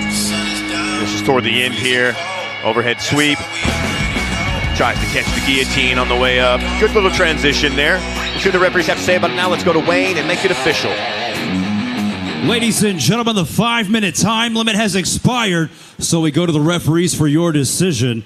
Your winner of the match, Isaiah Estrada. Isaiah Estrada getting the job done there, getting the nod from the referees, able to do enough. I think all that time he spent on the head probably wasn't enough. All right, big congratulations to him once more. Moving right along, let's go to Wayne now, meet our next set of grapplers. Please welcome to the blue corner, Jordan Torres. All right, this will be the co-main event of our teams division here. Do have a title fight up next. Jordan Torres making her walk out right now. Wearing her colors on her back as well as on the gi. Love to see that. Representing United Jiu-Jitsu. Walking out right now for a 100-pound gi match. She's going to be in the blue corner as she makes her way over there now. Let's toss to Wayne and find out who her opponent is. Please welcome to the red corner, Celeste Martinez.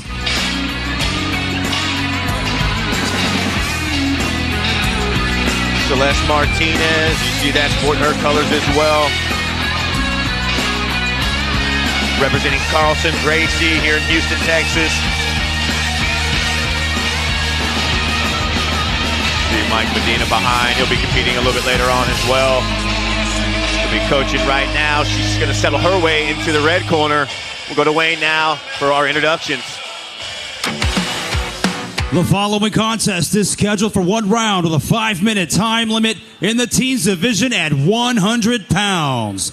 Introducing to you first, fighting out of the blue corner, representing United BJJ, this is Jordan Torres. And introducing her opponent, fighting out of the red corner, representing Carlson, Gracie, here is Celeste Martinez.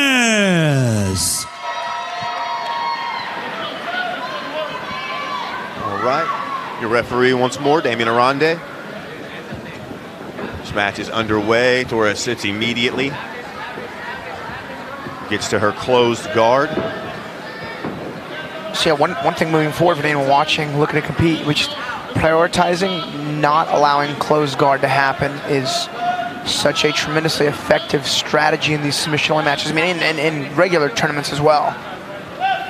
But, you know, when there's no strikes involved, the closed guard is, you know, the easiest position to attack submissions from. And, like, the back is obviously better, but getting to someone's back is super challenging. Getting to closed guard is very easy, and that's the difference. I mean, there's effectively a 0% chance, you know, you can catch a submission from top closed guard. Torres working that lapel around Bravo choke. This Bravo style choke. And then, man, that's going to set up arm bars too if Celeste presses too hard in. Full extension on the arms, looking to create space. Got to be mindful of how you defend here. If you go for that punch choke, the bottom player can walk their legs up super high and then cut a super sharp angle. This choke is on. There's the tap. Yeah, I could see it in her face. Yeah. She was fading. I was about to say she might eventually go out here. That choke was definitely on. Congratulations there. I mean, Torres gets in quickly, gets to her guard. Let me talk about quickly getting to the closed guard, able to get the grips that she needed to get the job done. Should have some highlights popping up on the screen right now. She's got the grip already secured at this point. Going for it, see the high elbows. She's pulling. There's enough pressure. Finally gets the choke. I mean, just a good setup for the Bravo choke. I was going to weigh now, make it official. Ladies and gentlemen, your winner of this match with an X choke, Jordan Torres. All right, Jordan Torres getting the job done there with an X choke. Getting McGee involved, forcing the tap. One more teams match on the books. It's going to be a title fight.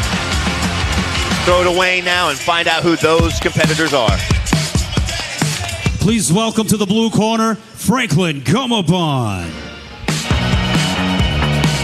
We've seen him numerous times before. Very successful grappler here on the Submission Hunter Pro stage. Franklin Gumabon making his way out right now, representing Cross Collar. Yeah, Gumabon's solid. We have seen him out here. Yep. You know, 2 matches in a night, he and NoGi. I think it was a green belt last time we saw him. Yeah, got that blue belt now. Oh yeah, the man's belt. Yes, this guy sir. fights like a man. Probably be his first real test here at blue belt. Let's go to Wayne now and find out who his opponent is. Please welcome to the red corner, Anthony Beltran. Reign BJJ representative here in our title fight, Anthony Beltran. Making his way out right now, headed toward the red corner. This is a teen blue belt gi title match. It'll be 7 minutes long. In the event we do not find a submission within the 7-minute time frame, there will be a 2-minute overtime with points included to determine a winner. Big shiny belt on the line. All right, let's go to Wayne now for the official introductions. Ladies and gentlemen, the following contest is scheduled for 1 round with a 7-minute time limit in the teen division at 135 pounds and is for the teen blue belt gi championship. Introducing your first competitor, fighting out of the blue corner. Here is Franklin Gumabon.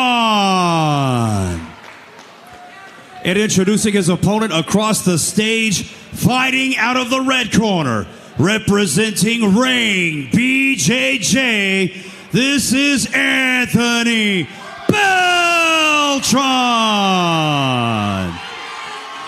Your referee in charge, Austin Orende.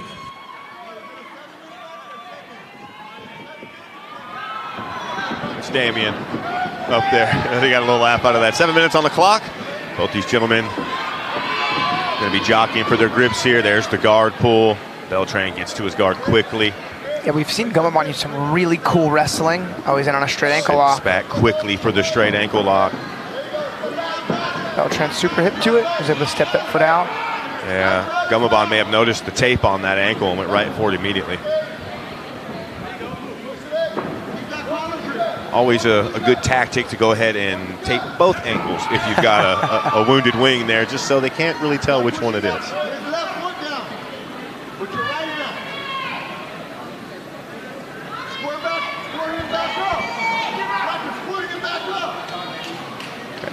Franklin on top now, looking to try to see if he can get some sort of guard passing situation going here. Beltran on the bottom, holding them off for now. He's gonna try to take your right post away. Yeah, running some action from this open guard scenario. Until you clear some of those grips and frames, there's really nowhere to move. You know, every open guard has to have two things. It has to have a connection point. Usually it's lower body to lower body, and then it has to have some form of tension, which is a push and a pull. And that's where these gi grips just play such a significant role, as you can just keep that constant tension. So notice, like in this, pant grip De La Riva, the De La Riva hook's that lower body connection point. The De La Riva hook's a good way to push and pull. He's got the pulling pant grip. He's got the lapel. Always keeping a limb, or if your guard is strong enough, the entire axis, the entire half of the body, kind of off balance. It's just tricky, and then passing the guard while they have those control points and points of tension is very challenging to do. And it could be so easy to get like a cross collar grip or a pant grip, and so challenging to break. And then once the top player does, commit to breaking it, bottom player can lose it, but then just re-grip right after. That like grip maintenance is super, super important to focus on. Sometimes I'll get like frustrated or hasty with like really good sleeve players. And I'm like, I gotta slow it down and just not let them control those sleeves. I'll tell you, this De La Riva pant grip, it's a damn near impossible grip to break. See Gonzalez going for the back take from there, but Beltran's guard is very aware. He's very hip to everything happening to him right now, that's for sure. Gonzalez really trying to come up and get on top, solidify his game, but Beltran's guard is pretty impressive. It's funny, you'll see this in like the super high level submission only matches, but sometimes when guys' guards are so advanced, it becomes almost a neutral match. Like in like a lot of Mikey Musumeshi's matches, if he can't leg lock the guys, or take their back, and it's effectively them trying to pass his guard, the match just usually stalls out. Right. Because those guards are so advanced. Or he's broken the guy's leg so bad already it doesn't matter. Yeah. The guy just keeps going, which has happened once. Notice he still has that. I mean, that pant grip and that De La Riva, it's not like De La Riva anymore. But I'll tell you, that's such a stifling grip. Both guys battling for back exposure here. Beltran getting the upper hand for just a moment. A little closer, yeah. Man, so Beltran is just fast. Oh, nice. We'll see if Gonzalez settles here. Man, he tried to spin, and he tried to spin hard. Still, Beltran is able to hit the back Some great take. following ability from Beltran to stay on the back there. Looking for the collar, looking to isolate the neck and try to get some sort of choke going here. Gonzalez hip to it, defending right now. Got one of the hooks trapped. And I think that choking hand's on the lapel. I can't quite. Oh, you see him grabbing he's grabbing, I think, all four fingers. You see Beltran's right hand is on Gonzalez's left lapel. If that handoff is made, I mean, it's a real task to get out of there. Here, it's like a lot of preemptive action.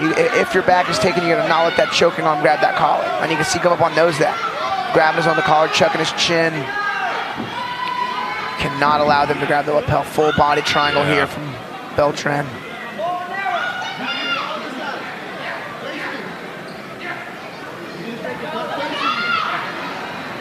Yeah, working a little straight jacket, arm trap, sit on here. You can get that bottom side hand out. Gonzalez, though, doing such a great job defending, keeping the hands isolated, keeping them busy, protecting the neck. Just under 2 minutes left here in the match. Again, 7-minute title fight. There are no submissions found. We'll head to 2-minute overtime with points. He's got that left choking arm now. Ended up swapping sides on that seatbelt on the lapel. It's not the deepest grip, but it doesn't have to be. We'll see if If Anthony can't free up his right hand and maybe make a pant grip. Yeah, here we go. He's going for it now. Can he roll it all the way through? Oh man, this is gonna be rough. Leg over the top. Oh man, it's about as bad as it's gonna get. I'm curious. Readjusting on the grip though. It looks like he may have lost that left hand grip. I'm just kind of curious to see the lapel placement. Yeah, it was not under the chin. Donovan chose to eat it on his mouth. Ooh. Rightfully so, to protect those carotid arteries. 1 minute left. Same back position here for Anthony Beltran, looking to try to get underneath the chin here of Franklin Gummelbaum. So despite submission attempts, if there's not a finish, they will do the overtime, and then they will give them hard points. They let no title fight come down to an opinion. Yeah, we will definitely have a definitive answer on a winner before this one is over. 30 seconds left, though, in regulation. 30 seconds remaining. And now strategically, you got to think about Beltran's mindset. He's like, do I really hustle and just try to jam up a choke, which I'm sure he will if he can? Or does he use this time to kind of relax, breathe, and really try to maybe let the forearms recover, let the lungs fill back up, kind of coast out this last few seconds? Yeah, it looks like he was just... Yeah. So we'll kind of gives the hand gesture. We'll wait till overtime. Yeah. Ride this out. All right, time is up in regulation. We're going to stand these fighters up.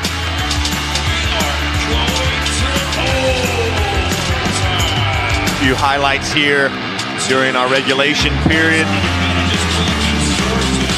So like this is where if you want to be champion, Gummelbaum's going to have to just look past that last exchange and be right in it to win it, which I'm sure he is. Very strong competitor. Honestly, it's made pretty light work out of being in some really nasty spots. Never really lost his cool. Never lost focus. And then Beltran has really, as of now, put on a masterclass.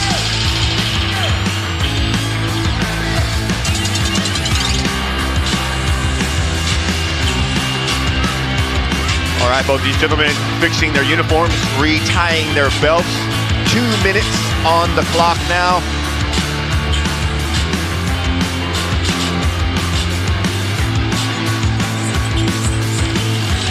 Referee giving the overtime instructions just to make sure everyone is clear. All right. 2 minute overtime is underway. Now takedown score, so you gotta be really, really particular on when you win and how you pull guard. If someone pulls, if somebody shoots, that's a takedown.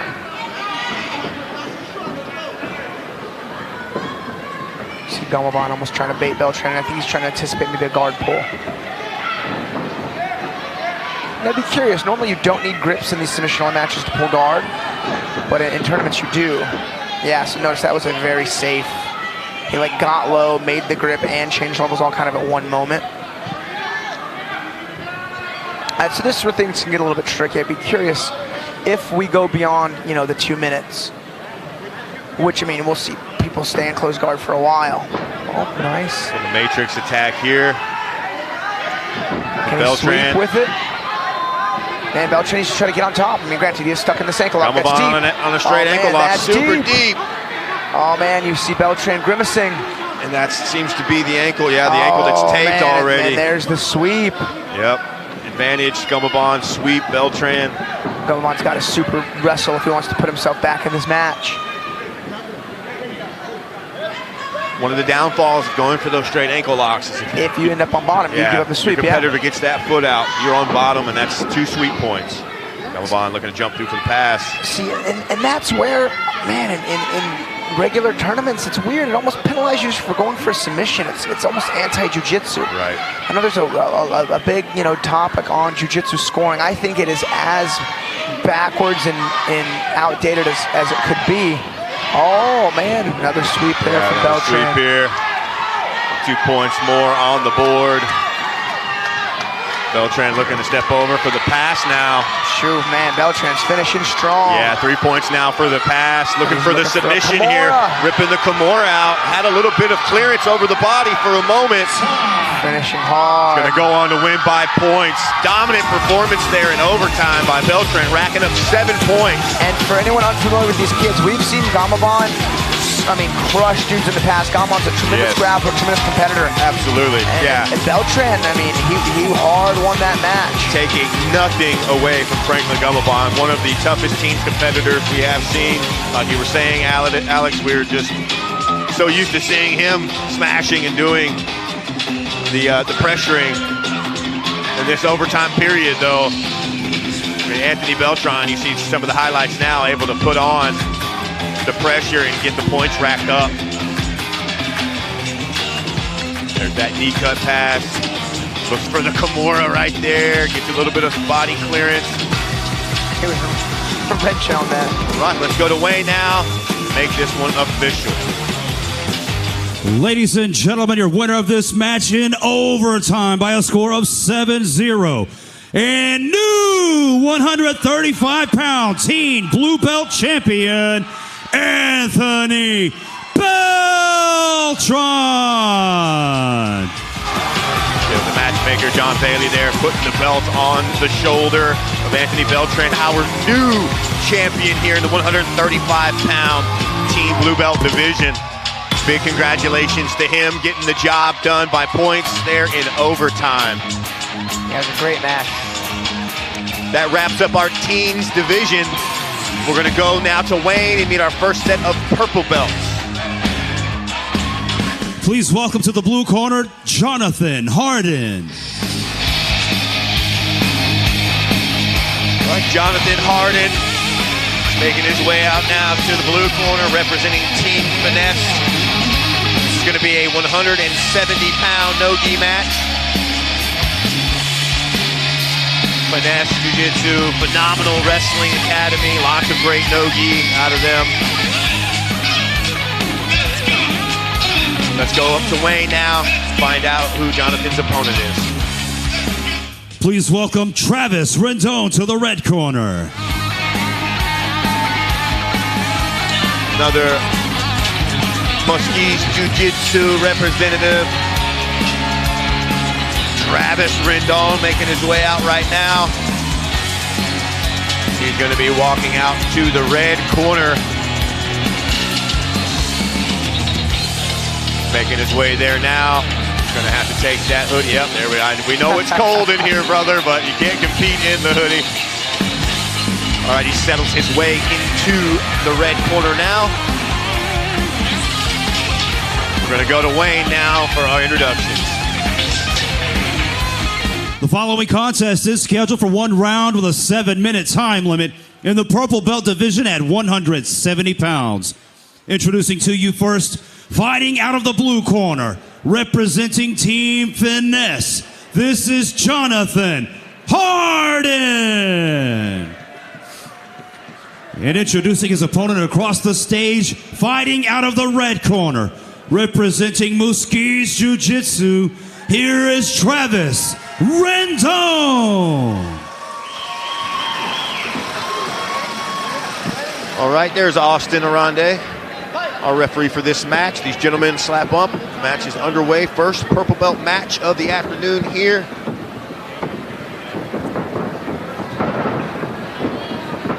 Oh, little guillotine attempt here from the finesse guy. Yeah, Harden jumped onto that guillotine pretty quick.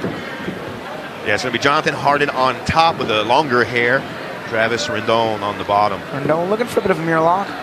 Double knee brace against double knee brace. You know, we got some purple belts and we're rocking quad knee braces. Yes, sir. Nice. Harden looking for some back exposure, looking to get these hooks in. Oh, yeah, he's losing the angle. He should have come on top with it. I don't think reloading the back is going to be an option here. But he's got a nice little head and arm trap.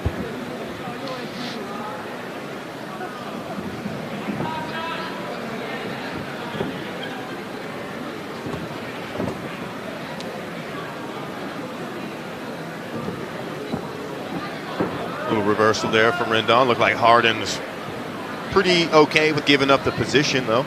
Yeah. Ooh, knee bar attempt here. Love this setup. Seen that hit a few times here on this very stage. Good topside knee bar. Really surprises people. You're in a passing style position. Isolate that leg. If you're low enough down, you get right on top of that kneecap, able to get heavy knee bar attempt. Man, if Jonathan could get his right arm all the way under and connect his hand behind the head, he could have maybe tried like a cement mixer into a crucifix there. It was a tough one, though.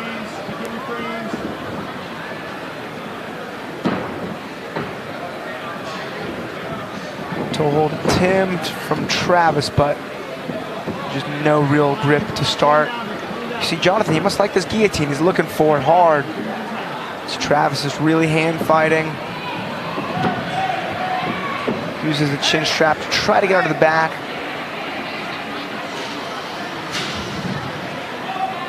A little bit of ruckus in the crowd. Everything seems to be under control.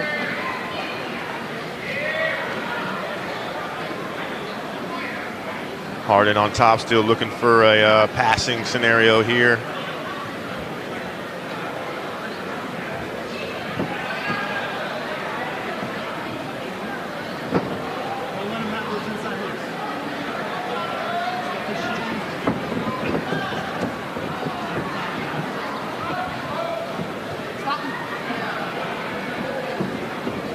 Gonna get centered back up here. You know, these guys, I see why they have all those knee braces on. They're getting after it. Oh, so that was noble there of Jonathan. Kind of gave Travis his appropriate grip. Yeah. Instead of starting with a slight little advantage there and having that leg freed up.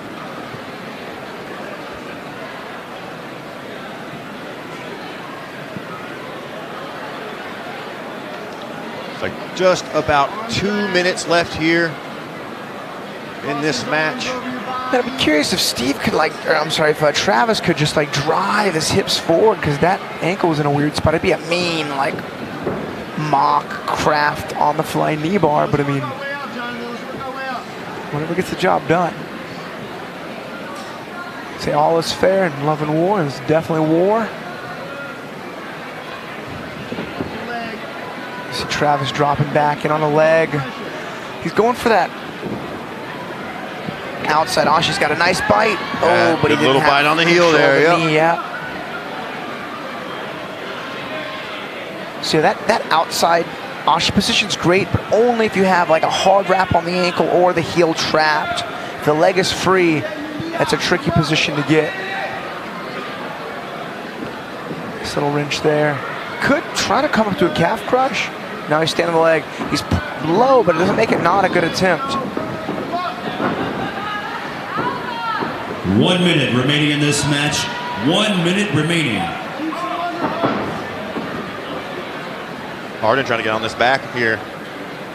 With 1 minute left, see if he can get something done.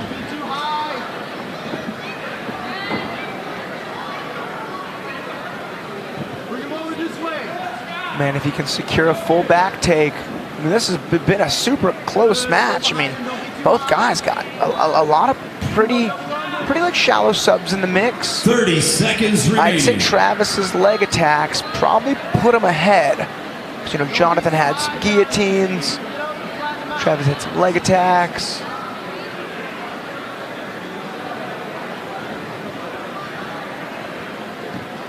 About 15 seconds. And 10 seconds. Purple belts are fun because they're almost all offense. Now, granted, they have good defense by brown belts. They really bring the defensive game to that near black belt level. These purple belts, kind of all gas, no brakes. Yeah, all submissions legal. I think he was asking if there was 2 minutes. We said nope. I mean, there's time. That's it here on the time. Going to be headed to a decision here from the referees. Highlights popping up now. See, there's early on where he had that good little bite on the heel, trying to get the tap there. Harden on the back, looking for some back exposure, trying to see if he could get something going. That was late in the match. Last little transition there. Let's go ahead and toss away now, make this one official. Ladies and gentlemen, the 7-minute time limit has expired, so we go to referee Austin Orende for your decision. Your winner of the match, Travis Rendon. Travis Rendon getting the job done, getting the nod from the referees. Big congratulations to him. Tough match out there, good back and forth by both these gentlemen.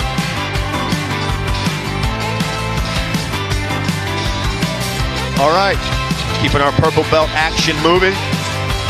Toss to Wayne, find out who the next set of grapplers are. Please welcome to the blue corner, Ernest Torres. Ernest Torres making his way out right now, representing StrongStyle MMA. See it right there on the hoodie, StrongStyle. Walking out to the blue corner. This is going to be a 155-pound NoGi match.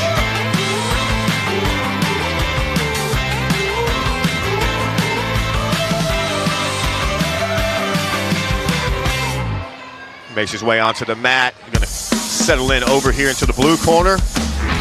Go back to Wayne now and meet his... Welcome John Harper to the red corner.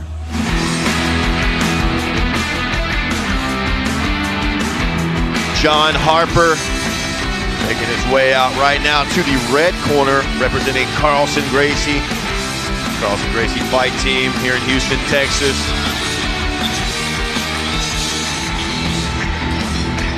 See the man right there behind him, Jared Chaffee. Long-time Houston MMA OG. Runs Carlson Gracie over there. Solid squad of competitors always. Last little touch there with his competitor, John Harper, as he makes his way onto the stage. He's gonna settle into the red corner.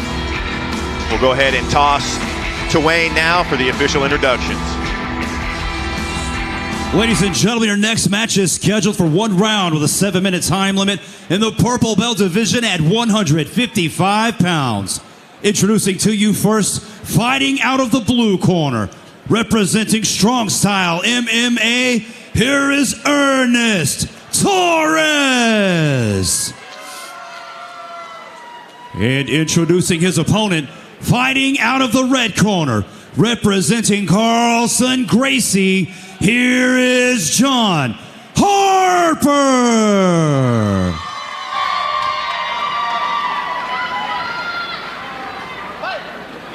All right, we got our second purple matchup. We've seen Harper here on the stage before. Oh, Harper's got good wrestling. Working with a deep underhook, strong inside head control. It's a nice trip, uses that deep underhook to stay ahead. Just look at the pressure there. He's really using that underhook and crossface to keep the upper body pinned. And you can just see the pressure in the right hip there of John. Full mount early on. Oh, pressure taps him with a crossface. Holy smokes, that was awesome. Man, I mean, that's a flawless victory. Any more competence, that's what you call brutality. I mean, you pressure tap someone with the super crossface. Hey, congrats to John Harper. That's an A+. I mean, if you could score above 100% on a test, that's what we just saw right now. Ernest comes from a super strong team too. I mean, that was just pacing and pressure. I mean, just notice how deep that crossface is. It's right under the chin. One of my instructors one time put a guy to sleep with the crossface. It was like unintentional at first, but when he saw how deep that shoulder pressure was, he slept him. I mean, that can't happen. That's effectively just a shoulder choke. Congratulations, John. Let's make it official. Ladies and gentlemen, your winner of this match with Mother's Milk, John Harper. He picks up the submission in 27 seconds. John Harper getting the job done there. I mean, it looked like it, but just a crossface shoulder choke. Yeah. But I mean, whatever, it was awesome. He had a double leg, beautiful, nice little pass, transition to mount, just heavy pressure all day long. That was cool. Quick work there for John Harper getting the job done. Congratulations to him, man. Impressive performance. Let's go to Wayne now and meet our next set of competitors. Please welcome to the blue corner, Nabila Chaudhry. Nabila Chaudhry, representing Narvaez BJJ. Making the walkout right now, heading towards the blue corner. The 135-pound NoGi match.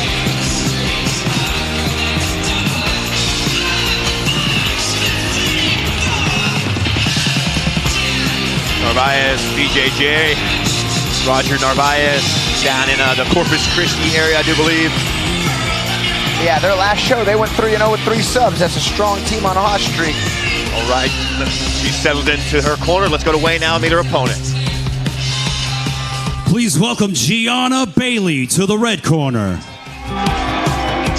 Gianna Bailey, one of the many talented Bailey sisters. Also have Dominic, the brother, always on the Submission Hunter Pro stage. Gianna, quite aggressive in her attacks, goes after her opponent. See her sister, Mona Bailey, who'll be competing on her main card a little bit later. In the corner for her now. Gianna Bailey makes her way over to the red corner, representing Carlson, Gracie, here in Houston, Texas. We'll go ahead and throw to Wayne now for our official introductions. The following contest is scheduled for 1 round with a 7-minute time limit in the purple belt division at 135 pounds. Introducing to you first, fighting out of the blue corner, representing Narvaez BJJ, here is Nabila Chaudhry. And introducing her opponent across the stage, fighting out of the red corner, representing Carlson, Gracie, this is Gianna Bailey.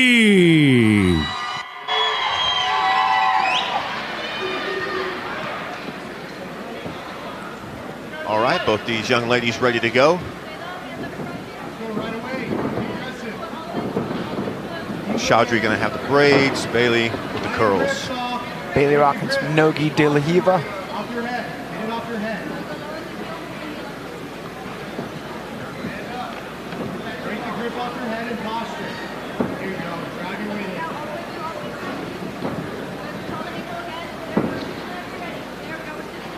Bailey able to get to her closed guard. Yeah, that NoGi de la Hiva is a good entry into closed guard. So you got to troubleshoot those grips. Usually get your hips low and drop a knee down. Opens up that transition. Get her head up. Head up.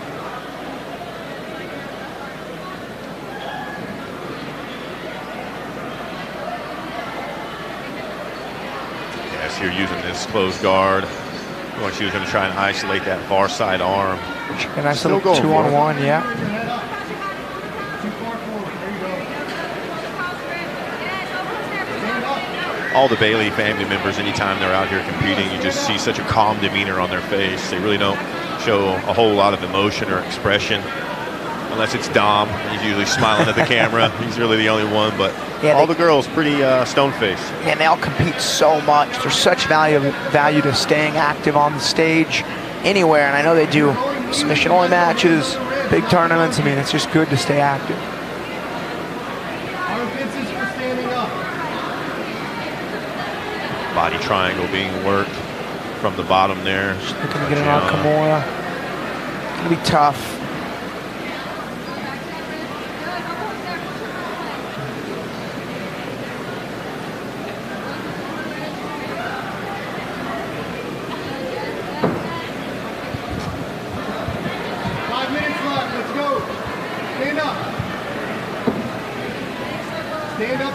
Looking to maybe underhook there for a moment. She's got the overhook on that arm. Shoots a triangle. She got that right leg over. Good attempt there. Maybe using this as an opportunity to stand up. Put yourself in, the submission potential game. Because there's really nothing you can do in top closed guard. Keep moving your feet. Hey, let's pass on the outside here. On the outside, side to side. Nabila trying to get the double ankle control there. Make her way around the guard here of Gianna. Double under attempt. Find yourself getting inside the closed guard now. Hey, back to your feet. Let's not waste time here. We got 4 minutes left.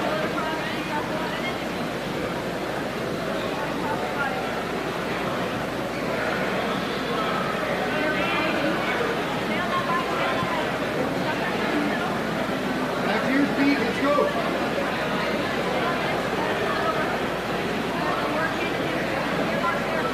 Staying heavy with the overhook. The right arm there is Gianna. She still has that body triangle lock as well. You gotta clear that overhook to be long. You gotta posture, relax, and clear that arm. Just kind of jockeying for position here, looking for the next thing to go to. Chaudhry's able to rip that arm out. Up to your feet. She's gonna go on that leg. So come to your feet.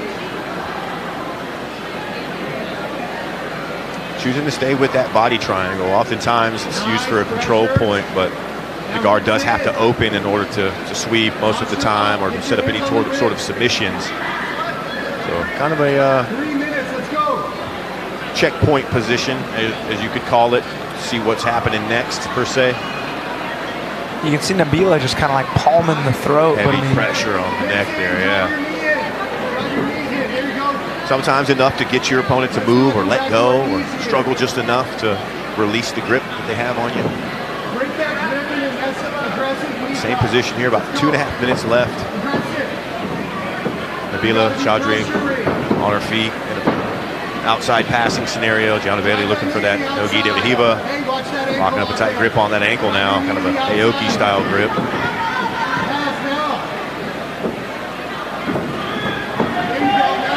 pass now. Nabila timed that very beautifully. I mean, it's been some time in this match. This is the first real opportunity to mount some offense and see what she can make out of it. When you get a guard player like Gina, you want to just keep your hips hidden from their hips. Keep your legs as far away as you can. Hey, you gotta work towards the sub. I want you to work on getting an arm.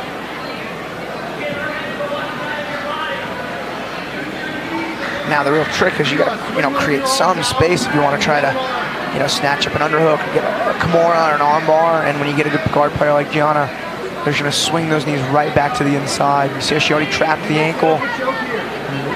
Preventatively, you have to just not allow that to happen. She can maybe try to cut through to get it out, but that's going to be like the first step in losing that dominant positioning.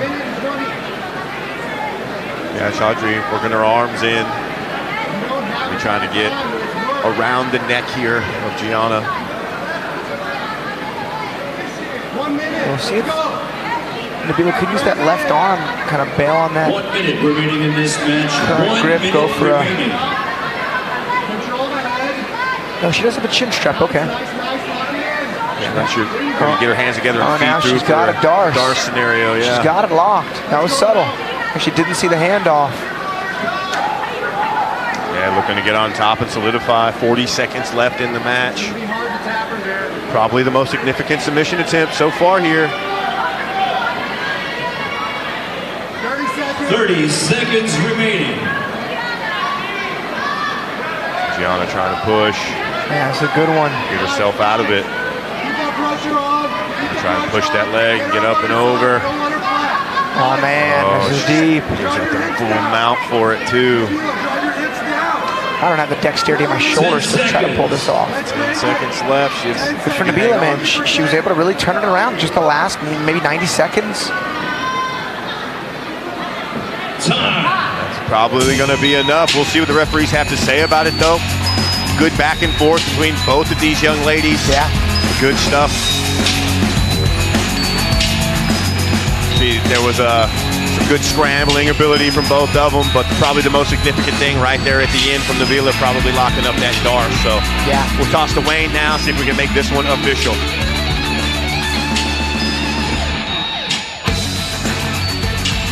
Ladies and gentlemen, the 7-minute time limit has expired, so we go to referee Austin Orende for the decision. Your winner of the match, Nabila Chaudhry. Nabila Chaudhry getting the job done. As stated before, that Darce attempt at the end, probably the most significant submission attempt of the entire match. Pretty deep for a little while, forced Gianna to have to defend for a little bit of time there, ultimately leading to the victory by referee's decision. Congratulations to her. Toss back into Wayne now, meet our next set of grapplers. Please welcome to the blue corner, Marco Torres. Marco Torres representing 6 Blades Brazilian Jiu-Jitsu, making his way out right now to the blue corner. And this what will be a 160-pound gi match here in the purple belt division. Another double ankle tape. That's the move. Seen a lot of taped ankles and knees. Maybe the cold weather playing a factor here. Let's toss it away now, find out who his opponent is.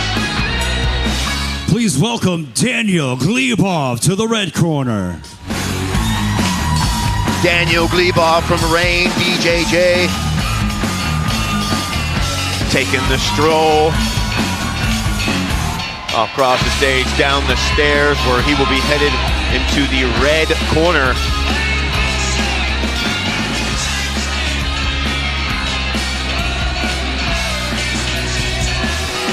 About halfway through our purple belt division thus far. Still got 4 more matches here coming up in the purple belt division. Don't forget, we are live right at 4:30 p.m. on UFC Fight Pass for our main card. Make sure you tune in there, catch all of the brown and black belt action. All right, let's go to Wayne now for our official introductions. Ladies and gentlemen, your next match is scheduled for 1 round with a 7-minute time limit in the purple belt division at 160 pounds. Introducing to you first, fighting out of the blue corner, representing 6 Blades BJJ, this is Marco Torres. And introducing his opponent across the stage, fighting out of the red corner, representing Rain BJJ, this is Daniel Glebov.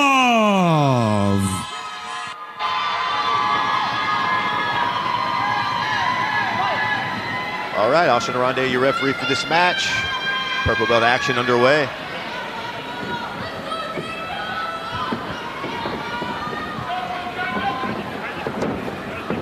Glebov going to have slightly longer hair.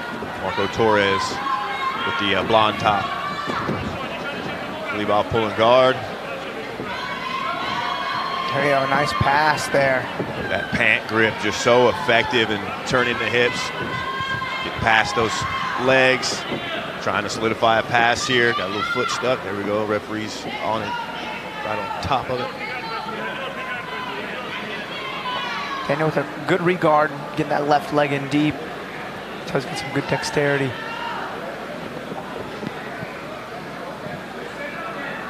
Marco's got to keep that left knee to the mat.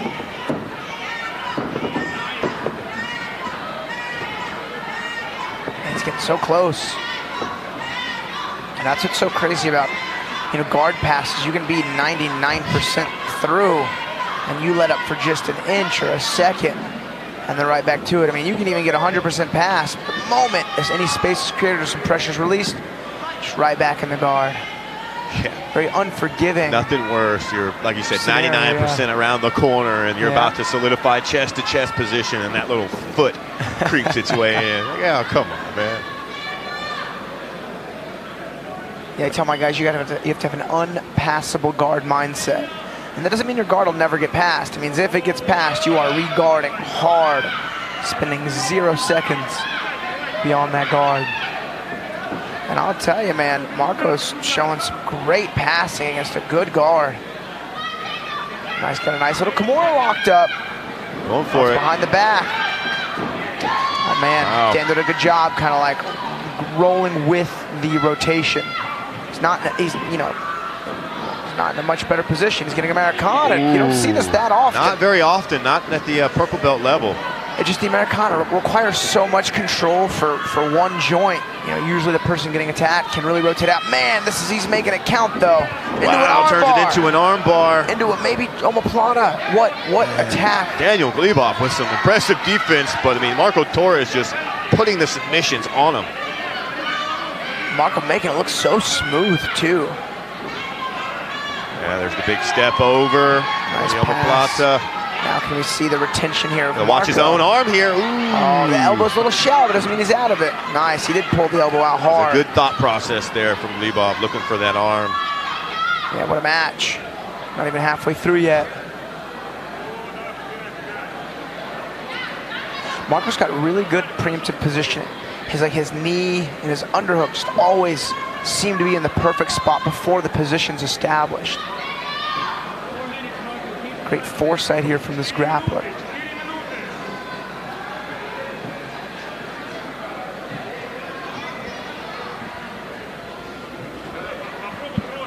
Bit of a slowdown in the pace here. As you can see, a little bit of a entanglement. Legs, the dexterity of Daniel Glebov, man, just able to, and his knee is in his throat right now, being folded in half, and he's still playing his guard. And we can see if maybe Marco could turn this into a leg lace. Marco can step his left leg over and get that right knee in a little bit tighter. But I mean, when guys have such dexterous legs like Daniel does, it makes most all passes so challenging. And the fact that Marco's hit too. Very impressive.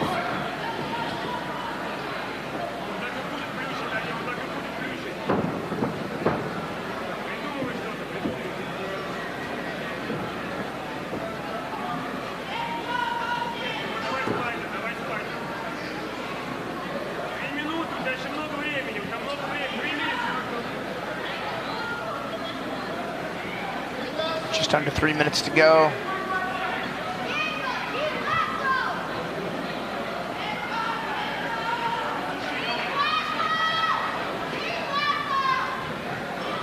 I know tomorrow morning and Tuesday morning it's going to drop low into the teens. Yeah, we're feel it creeping right now. A little chilly on the broadcast table here in the Houston area. The temperature's dropping constantly as we're talking, and all the way into the evening and morning. We're under a hard freeze watch.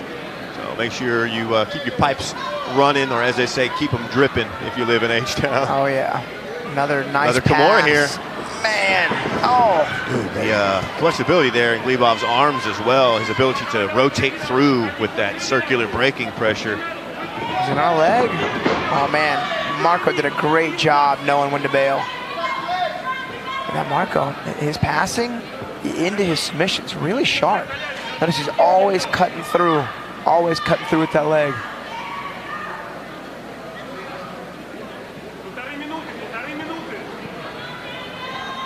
One thing he's not allowing Daniel to do is like create space. Not able to push him away. You can see him instantly matching those sleeve grips. Daniel will grab a sleeve and Marco will just roll his hand to the inside and match the same grip, eliminating Daniel's ability to pull. Glebov trying to get the uniform involved, help him out a bit. See if he can switch the hand off. He does so, going for that Bravo style X choke. Got it. Not sure if he still has the grip around. Going for the X choke. Yeah, he still does have that Bravo around the neck. Yeah, but without his legs, like without being in full guard, his inability to pull him in is going to make that choke damn near impossible. Especially with somebody as slick as Marco. He's trying to probably just get him to move or react in a scenario from it. Yeah, and you know, he's putting a sub attempt on the board. 40 seconds left in the match. So this has been my favorite match so far. Just the guard ability of Daniel, the passing ability of Marco, and then him really looking for those Kimuras and Americanas. You don't often see guys troubleshoot guards like this as well as Marco has done. Glebov looking to fall off on a leg there. 20 seconds left. See who can get something going. Guard pull from Daniel. See that dexterity of his legs once more, just reaching across to get some sort of connection. See right there, Marco knew when to let go. He was kind of like threatening kind of a disguised choke. But the moment Daniel got his hips in, he let it go and bailed. One thing, Marco, he had really good foresight. I mean, this man has a strong comprehension of like positions to come in jiu-jitsu. It was a fun match to watch. I feel like he's a very principled grappler. Instead of kind of following certain techniques, he just follows principles, do's and don'ts. Yeah, that was a very fun match to watch. I mean, a lot of good back and forth. The guard display of Glebov, man, the ability to re-guard after being, like we're talking about, 99% pass. some of his submission defense here. I mean, he's able to get out of all these attacks. Man. I'd love to have some dexterous shoulders. Yeah, oh yeah. All right, let's go to Wayne now and make this one official. Ladies and gentlemen, the 7-minute time limit has expired. So we go to referee Austin O'Rande for the decision. Your winner of the match, Daniel Gleba. That's blue corner. That's blue corner, man. Your winner of the match, Marco Torres. A little bit of confusion there. Marco Torres, however, picking up the referee decision here. A slight little communication there. It's all good. Yeah. The end result is the proper man getting the nod. Oh yeah, no harm, no foul. They got it corrected within a second. That was great. Great match. Both guys should be happy with their performances here tonight. That was a super fun one. All right, taking us along to the next match. Let's go ahead, throw it into Wayne, find out who those grapplers are. Please welcome to the blue corner, Aaron Pineda. Aaron Pineda, another finesse BJJ athlete, making his way out to the blue corner now. It's going to be a 170-pound no-gi match.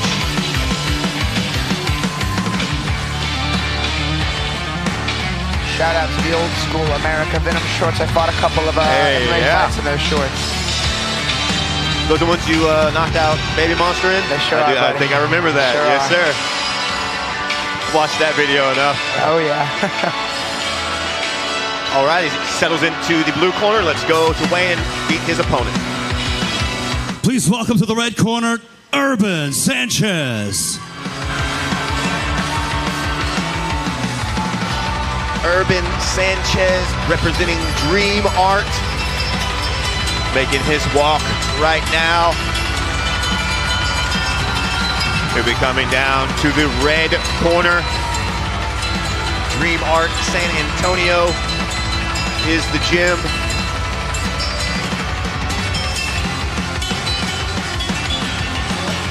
Remove the hoodie. Last few final steps before he makes his way onto the mat, where he will eventually be resting inside the red corner. He's over there now. We can go ahead and throw it into Wayne and get our official introductions. The following contest is scheduled for one round with a 7-minute time limit in the purple belt division at 170 pounds. Introducing to you first, fighting out of the blue corner, representing Finesse BJJ, this is Aaron Pineda. And introducing his opponent across the stage, fighting out of the red corner, representing Dream Art, this is Urban Sanchez.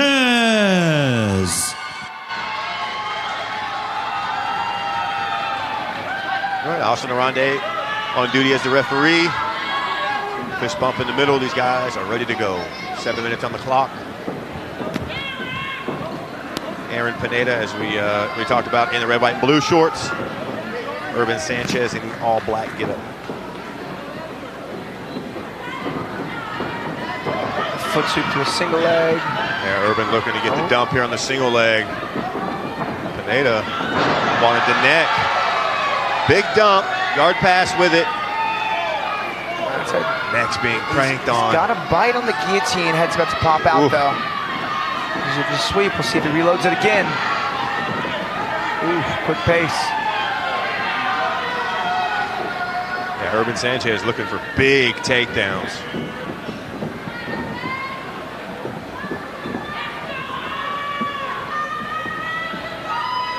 Quick minute has already passed here in this match. Off to a hot start. We'll see if we can maintain that same pace and intensity. Looks to be so. Urban still going for these trips, single leg attempts, takedowns, early and often.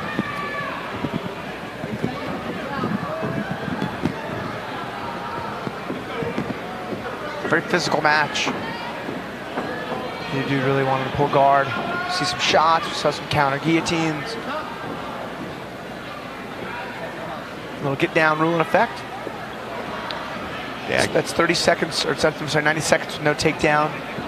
Maybe 30 seconds with no 60, takedown. 60. Oh, is that what it is? 60 Okay. seconds, no action. No one's gotten to the ground yet. They'll flip a coin. The winner of the coin toss will get to choose top or bottom position. Bottom man has the butterfly and double underhooks. That's what you just saw right there. He picked top position. Knee bar. Quick knee bar transition. That's why we have the get down rule. Oh, yeah. As soon as the action got to the mat, there was a very quick submission. One really cool thing, if you get caught stalling, you get caught in a back take or an arm bar, it's rough, man. I love these new rules. Yeah, impressive finish there. Wow, able to get the quick knee bar off the transition. There is Urban Sanchez. There's some replays happening now. There's some of the beginning. Big takedowns, big dumps from Urban. Neck was in trouble for a moment. Here's off the get down. Transition, he gets the elevation. Now he's looking to underhook that leg. There's a spin right here, and then, yeah, just gives that knee bar right up. Great job. Let's toss it into Wayne now, make it official. Ladies and gentlemen, your winner of this match with a knee bar, Urban Sanchez.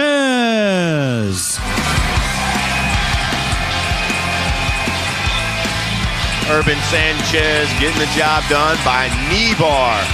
Congratulations to him and his team as he dances his way off of the mat. That's going to keep our action moving. We'll go to Wayne now and meet the next set of competitors. Please welcome Robbie Gallant to the blue corner. Robbie Gallant, representing, I believe, Cadejo, BJJ. for this 185-pound NoGi match, making his way out right now to the blue corner.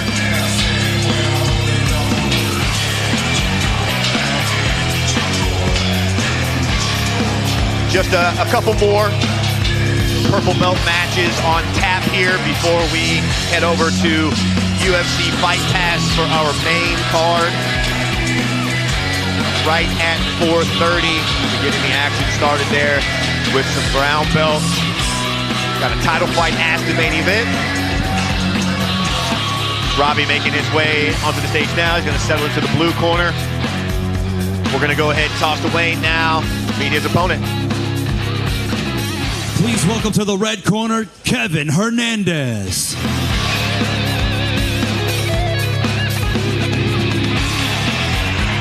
Kevin Hernandez now making the walk, representing GFT Paradigm.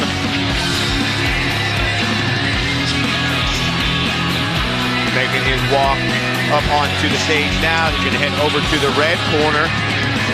We'll be ready to get some of this purple belt NoGi action going. Let's go ahead and toss to Wayne now so we can get our official introduction. Ladies and gentlemen, the following contest is scheduled for 1 round with a 7-minute time limit in the purple belt division at 185 pounds. Introducing your first competitor, fighting out of the blue corner, representing Cadejo BJJ, here is Robbie Gallant. And introducing his opponent, fighting out of the red corner, representing Grappling Fight Team HTX, this is Kevin Hernandez.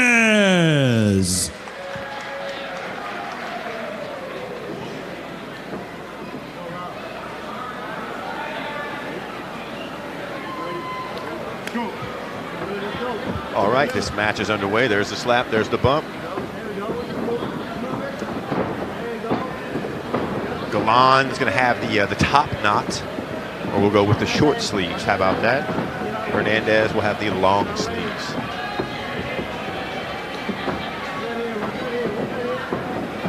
Heavy little collar tie battle. Good intro. They gotta make sure to stay on the stage. Good work, changing levels.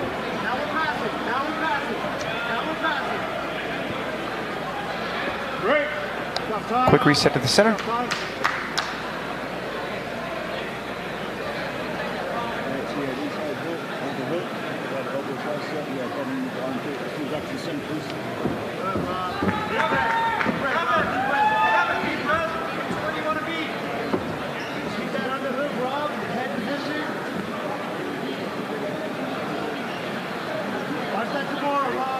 All right, action back underway. A little re-center, reposition. Right there, let's start hopping over those legs. Pressure, pressure, set it up, set it up. Don't let them get too deep on that Kimura. Pressure, Rob, pressure, put your head next to his head. Arm crunch action potentially coming here, using it to sweep. Great job there by Hernandez, using that to sweep, get on top, full mount now. Keep our arm down, keep our arm down.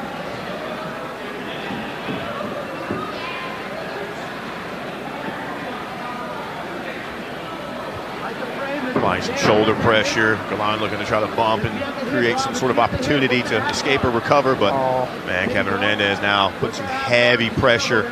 Got that arm up above the ears, which is always a troublesome spot to recover from. Shifting across the center line, looking for a potential arm triangle set up. Walking this grip across. Wouldn't be surprised to see a step off of center here. Oof, man, this is rough. Definitely able to finish, though, from this mounted position. Yeah, absolutely. Yeah, Galan stuck in a bad spot for the time being. You gotta try to adjust. Right there, right there. Let's put that elbow out, put that elbow out. It's almost out, it's almost out. There you go. 5 minutes, very 5 nice. Minutes, you got plenty of time. Very nice.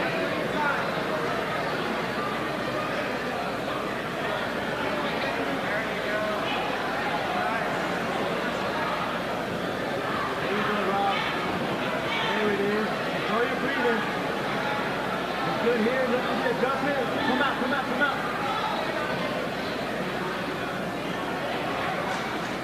Yeah, some heavy shoulder pressure from Hernandez here. There's that step off you were calling for, Cody. Now he's going to go for it. See if he's got the pressure. Dude, Galan, though, with a very nice attempt at an escape, at least creating some space for him here. See a scarf hold. Nope, nope, no, we won't. Since we don't see that often. Maybe Darce choke attempt. Ooh. The arms are laced, yes, sir. Oh, this one's deep. Gonna hook the leg. This is deep in that head and arm choke. Oh, he turns out. Wow, the resilience there of Galan, man. Able to get out of 2 heavy attempts. Yeah, that was good. There we go, breathe, Rob, breathe. Let's keep our distance. Widen your knees, widen your knees. Widen those knees, Rob. Don't let them crash your knees. There you go. There we go. We're right here. He's sitting back. We're right here. Get up with him, Rob. See Hernandez still trying to pass. See if he can get that knee inside. Get rid of the knee shield. Go back for the Darce. Yeah, he's been doing a good job using that chin strap grip to stay ahead. Turtle, Rob, turtle. Angle's a little off, but it'll make it not horrible Good, Rob. to deal with. But it's shallow. You can see when it's just fingertips locking that figure 4. Those are hard to finish. Breathe, Rob, breathe. You got 3 minutes, About 3 Rob. minutes left here in this match. Work our way back up. Work our way back up. Kevin Hernandez on top, side control here of Robbie Galan.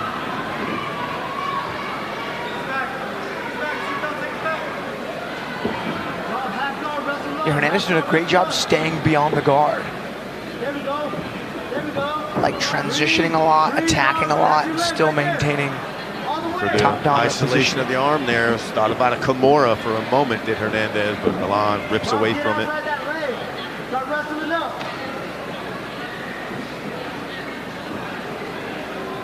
There's the leg. He's giving you the leg, Rob. He's giving you the leg.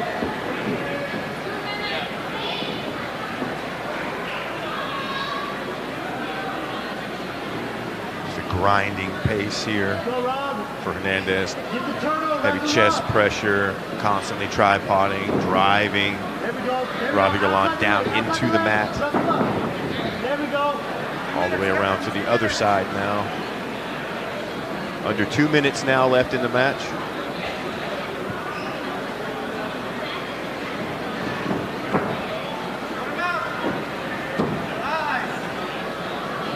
Good transition to full mount there. Half guard, Rob. Half guard. Wrestle up. Hernandez.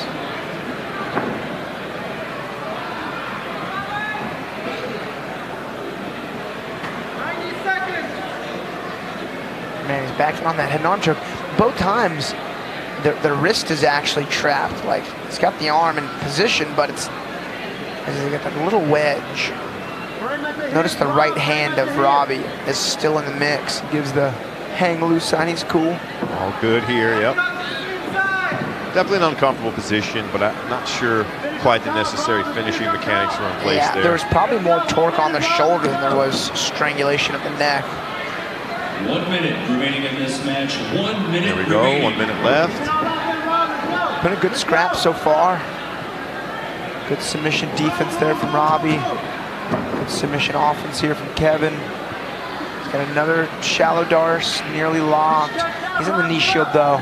Too much space created there by Robbie.